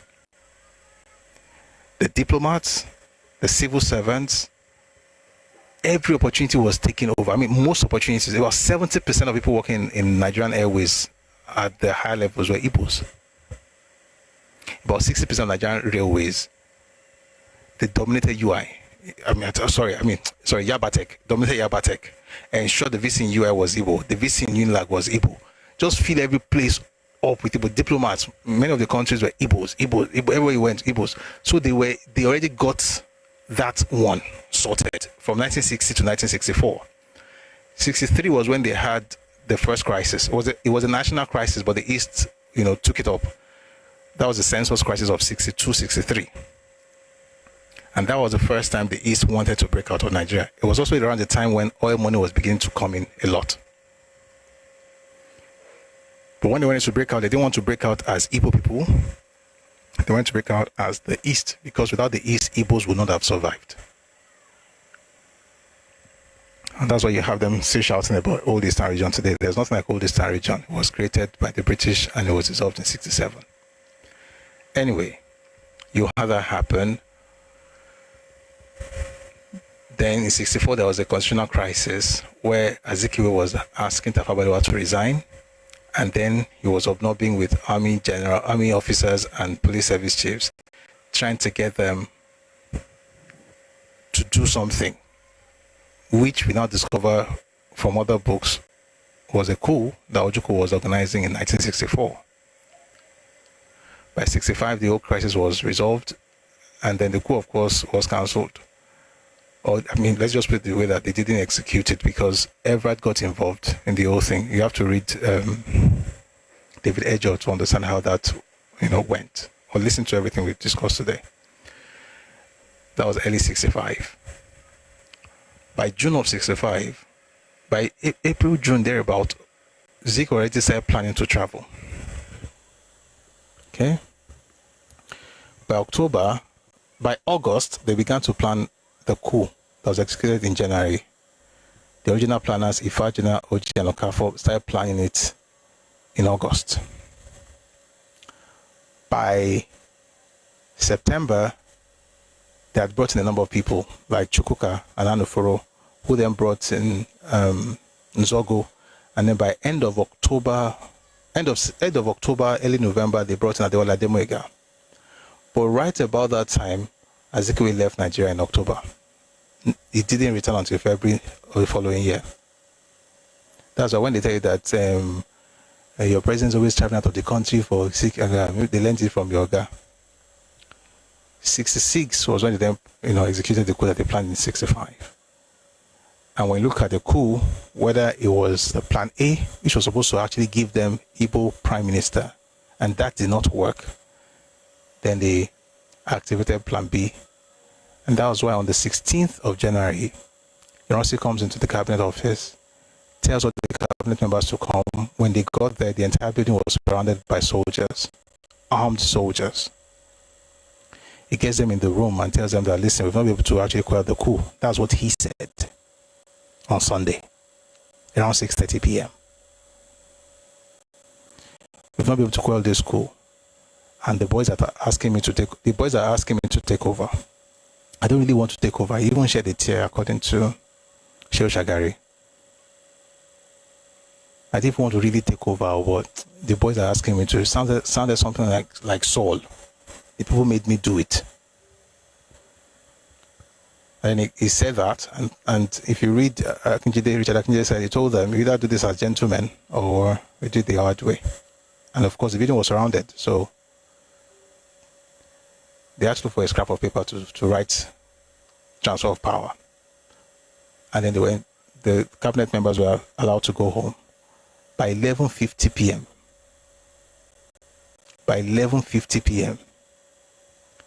Nwa Aforizu was announcing that they had, quote-unquote, voluntarily handed over power.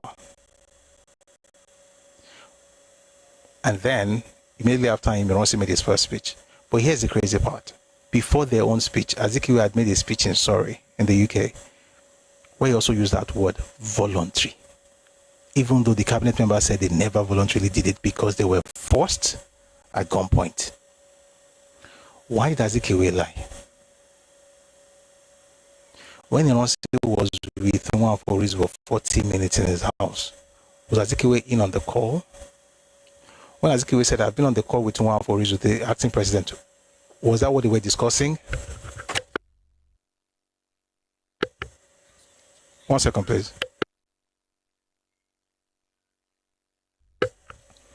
You put all of these things together, and also, there's something else I've not mentioned. By the time you get to... By the way, when the coup happened, there was a sigh of relief all across the country. Everybody was like, oh, because I've been the crisis upon crisis. There was a crisis in the West. There was a crisis in Lagos between the president and the prime minister. There was a crisis with the East and the North on the census. There was a Western issue with Wete. All these things. So when the coup happened, people were like, okay.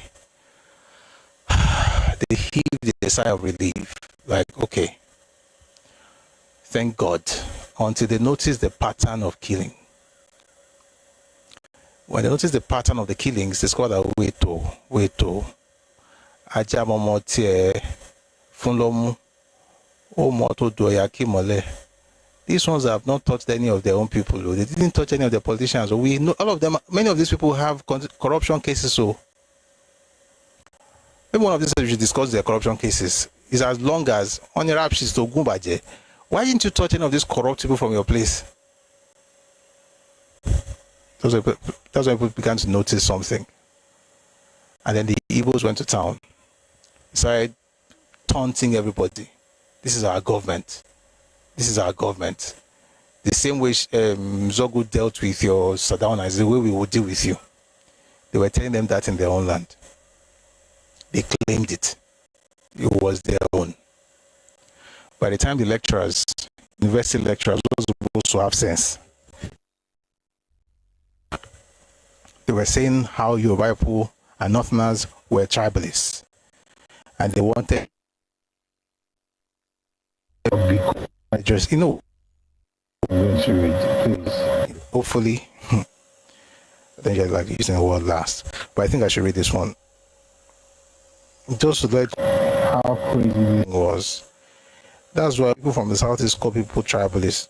If they call you a tribalist, just say okay.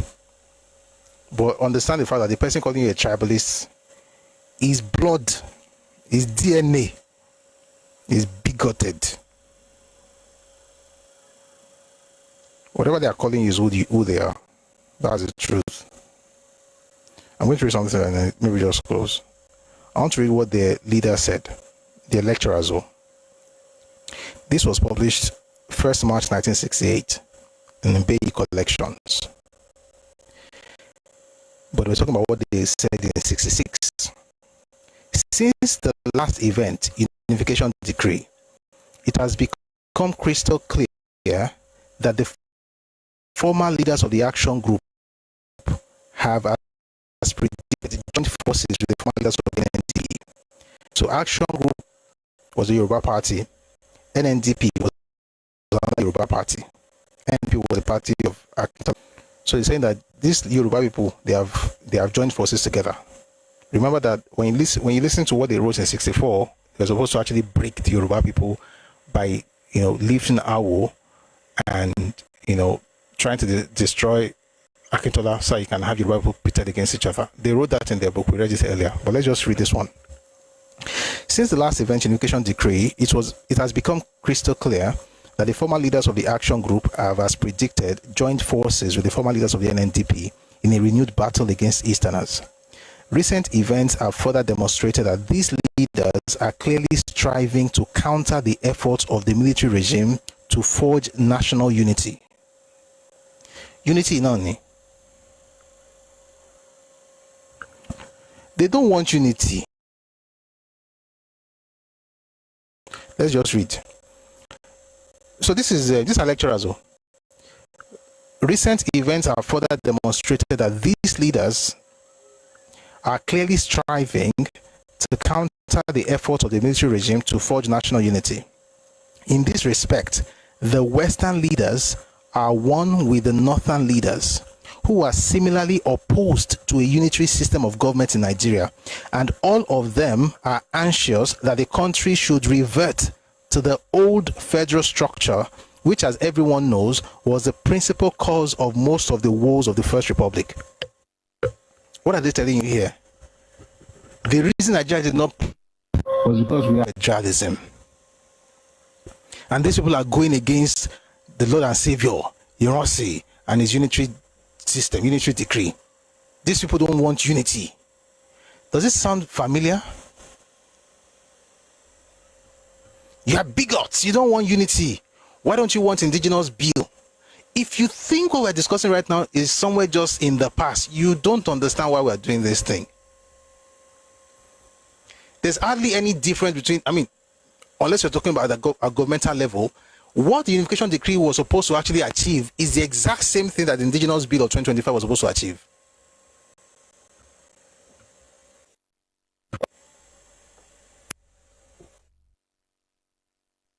It is in the past. I'm not saying blame people in the past. I'm saying learn from the past so that when it's happening again, you understand.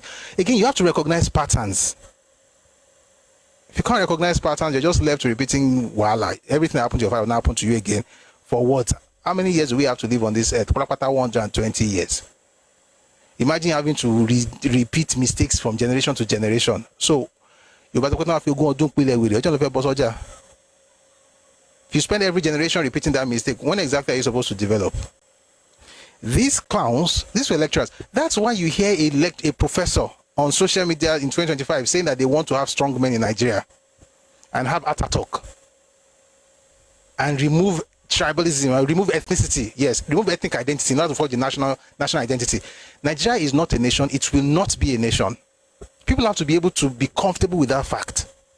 Just like the United Kingdom is made up of several nations, or 4 nations, Nigeria is made up of several nations. Deal with it. But see what they were saying in 66. Oh, these people are against national unity. What national unity? The national unity that actually force everybody to give up what they have so that everybody can have access to it. By everybody, I mean Igbo people having access to whatever other person had. Read the book by Sheikh Shagari now, you see it there. We're going to have a session on what the May riots in the north.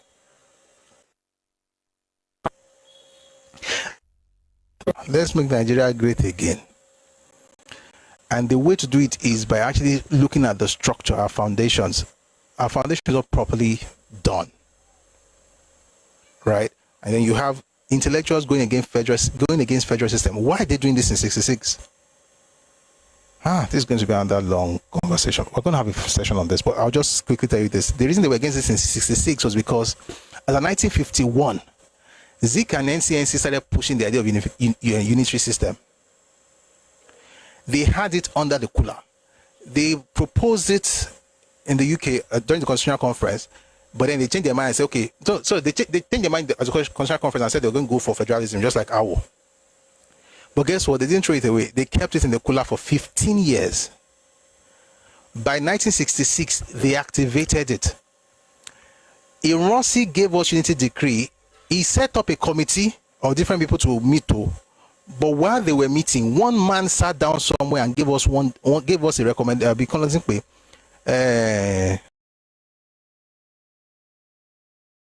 That he got from NCNC people. It's inside the book.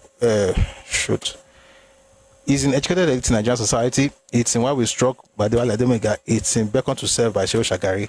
It was one man committee that gave us unity decree in this country, and the man was Francis Nwokedi. Of course, it had to be an Igbo man. You are the one who hates unity. He's the one who is not a tribal bigot. But why is he doing? Book. I have to read something on this matter before we go. We'll have a proper session on it, but give me a second. Let me get you the book, please.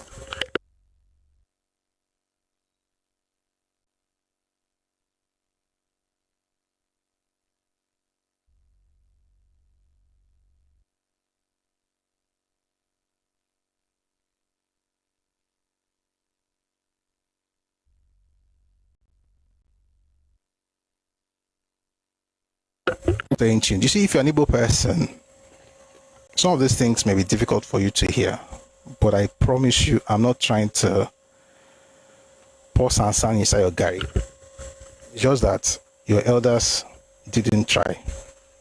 Again, it's not like every other elder, every other group produced, saints. The problem is that your elders were terrible, but you always call them saints. That's the issue. You never see anything else. Let me quickly read something to you from Beckon to Serve, and then we'll begin to wrap up. You know what? I think we should do this tomorrow. Let's do this tomorrow. But let me just read a bit of it. Ironsi said on March 31, 1966, I am convinced that the bulk of our people want a united Nigeria. That word again, united, unity. I am convinced that the bulk of our people want a united Nigeria and that they want in future one government and not a multitude of governments. What was he saying? He was trying to prepare their mind for the abolition of regions. And he did it in May. I'll just quickly read that one, then we'll begin to wrap up. It says here, okay, good. Henceforth, northern criticism of the regime became more strident, pervasive, and uncompromising. Yet the regime surprisingly appeared impervious, even encouraged to press on. Okay, this is where I'm going. In May, Ironsi indicated that jobs and land anywhere in the country would be available to any Nigerian. Does that sound like indigenous bill to you, or doesn't it? Jobs and land anywhere in the country would be available to any Nigerian. That's unity, Abi. No. How do I know? Next line. There was, in my view, much to commend in such a policy, but given the climate of inter-ethnic mistrust coupled with the extensive Igbo penetration of northern entrepreneurial and vocational life, it raised the specter in the eyes of the average northerners of greater Igbo competition for jobs and land in the north. Such apprehension was compounded by the northerly influx since January of Eastern school leavers in search of jobs and opportunities for higher education. In other words, they filled everywhere in the north. As soon as they were done with secondary school in the east, they moved to the north. When you hear unity, that's what unity means. You know what? We'll talk about all of these things tomorrow. And I'll tell you what other thing Ojukwu did with what he called unity and what the lecturers were doing. See, you cannot gaslight the nation anymore. You can't. Just be like other human beings. I'm not saying forget your identity, but let's people ask, what's your identity apart from victimhood and propaganda? Just be responsible like a normal human being. You don't have to be like me. You can't, to be honest. You don't have my history. But be you. Hopefully, If we all say we are children of God, we go to church. Let's show it now. Let's show it. Let's show it. People make mistakes, that's okay. But let's not shield our own demons and be calling every other and call them saints, but every other person's saint you call demons. All right. Baba Kuka says, why is Iransi acting as the head of Navy and Air Force? GOC of Armed Forces, indeed. Well, it was actually GOC of the Army. The person who called him GOC of the Armed Forces was Azikiwe on the 16th of January. There was no rule such as there was nothing like GOC of Armed Forces. The first time we heard that word in Nigeria was from Zik. And that was before Nigerians knew who the new Oga was. Zik called him the GOC of the Armed Forces, which means that they have put the Air Force under him, they have put the Navy, and of course the Army under him. This thing was planned to the T. But here's the question I want to ask us before we go, as we wrap up. How do you do all of these things such that you got 4 years of dominating the civil service, dominating everything federal government had, but you were not content, and then you went ahead out of greed and uninhibited ambitions. You went ahead and you killed people and destroyed everything, only to enjoy all of these things for 6 months, and you've been away from action for 60 years. And we cannot even talk about it without you crying and calling everybody tribalist. And you think in your warped mindset that somehow by insulting everybody, you're going to get what you want. Do you really think that's how the world works? May Nigeria work. May every region be blessed. North, south, east, west. Let's do geopolitical zone. North central, northeast, northwest, southwest, south, southeast. May every part be blessed. But I'll say this, you will never be blessed if you don't take responsibility for stuff and just go everywhere insulting people. You cannot be blessed. It's not a curse, it's just the reality. Let's acknowledge what happened and do better, not repeat the mistakes of the past. Thank you very much for listening. We're going to close now. Tomorrow, we'll be here at 4 p.m. Ife time, West African time, and we will maybe go deeper into some of these issues. I was going to talk about, let me write this down. I was going to talk about some of the events that happened on the 16th of January, from Ogundipe's perspective, from Adebayo's perspective. Some of those things have never been said. I'll keep some of those things. Some of those things will come out in the book. I don't know what date that book could be out, because I also think it's something you can rush, right? But so it's either we go that route or we discuss what's it called now? We discuss what led to what happened in May of 1966. And people have said that people were killed in the north in May because of what happened in January, and I say no, that's not why. That's not why at all. What happened in July was the paper for what happened in January. What happened in May was a totally different thing. We'll talk about it tomorrow, and then if we have enough time, we'll talk about other things as well. Someone says here, may we divide into 6 countries so that they can suffer. I don't think there will be 6 countries. But I think it can be. It's possible. It's not impossible. What you are saying is not impossible at all. It's not impossible. But I don't even think what we need is division, to be honest. I think what we need is restructuring. Like not the one where you're just paying lip service. So the point where, as a Nigerian, just stop talking about unity based on greed. Before you talk about unity, talk about delineation. We are different people, and it is okay. We are not one. We are not one nation. We will not be one nation. But we are a country of nations, and we can be a great country of nations. And that is beautiful. And it's better, in my opinion. than just shouting, unite, unite, unite. But the reason you're talking about unity is because you want to take advantage of what other people have. That is what has happened in Nigeria's history. That is what was about to happen last year if we had not spoken up against the indigenous bill. What was, is, and if we don't do anything about it, it will still come.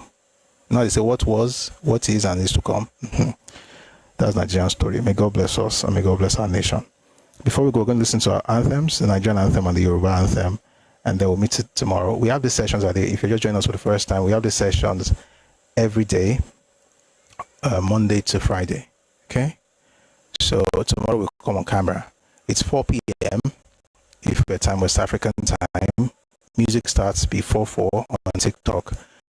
And then a bit after 4, we'll come on camera and start the conversation. So please join us. We're going to have a great time together tomorrow. Again, regardless of where you're from, these conversations are not designed to pull any group down. But if you try to pull anybody down and gaslight us, you will be reminded how you were brought to this earth. And how that many of you still think like primitive clowns. And I say this because of what I remember something in the comment section that I don't respond to sometimes. I'm like, if I think can respond. But to be honest, right, jokes aside, these conversations are not being held to demean or blame anybody. But you've got to acknowledge what happened in the past. You've got to, so that you don't repeat the mistakes. And that's what this is about. We have to learn lessons. And it's better not to learn the hard way. Thank you very much for listening. We're going to have anthems now. The Nigerian anthem and then the Yoruba. By the way, does anybody have any other question? We've asked a lot of questions already. And I want to thank you guys for engaging. A lot of questions, a lot of thoughts. I really appreciate it.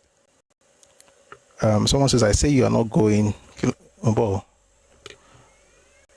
I see you are not going to be able to treat Decree 34 tomorrow, seeing as there's quite a lot already. Okay, maybe what you don't know is that Decree 34 was one of the reasons for the riots in May. But maybe not to be talking about every single thing. So I spent a lot of time responding to questions, so I won't be able to bring people up because it's already late. Okay, but thank you very much for being part of the session. If you'd like to support what we're doing, please reach out to me on Telegram at Busui Oris. Your support will be much appreciated. I want to thank everybody who has liked and shared and power tapped across the platform. So we've been streaming on YouTube, on TikTok, on Twitter as well, and on Facebook. I think on Twitch too. So thank you. Thank you very much. May God bless you. All right, may God bless our nation. Let's have our national anthem. If you know this song, please sing along. If not, please learn the lyrics. And we'll have the Yoruba anthem. Maltuition, Eshio, thank you so much. It's already late, that's why I can't bring people up. But if you notice also, I've spent a lot of time reading comments, because if people had sent their requests, I'd have brought them up instead of reading comments. So it's one or the other. But thank you very much for being here. Here's the Nigerian anthem. Enjoy.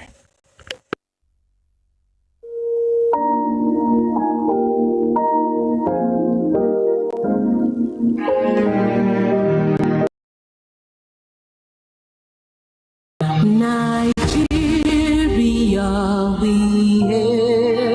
thee, our own dear native land. Though tribe and tongue may differ,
Àwa ni ìmọ́lẹ̀ ògo adúláwọ̀, ìmọ́lẹ̀ ní wọ́kùn lágbára Ọlọ́run.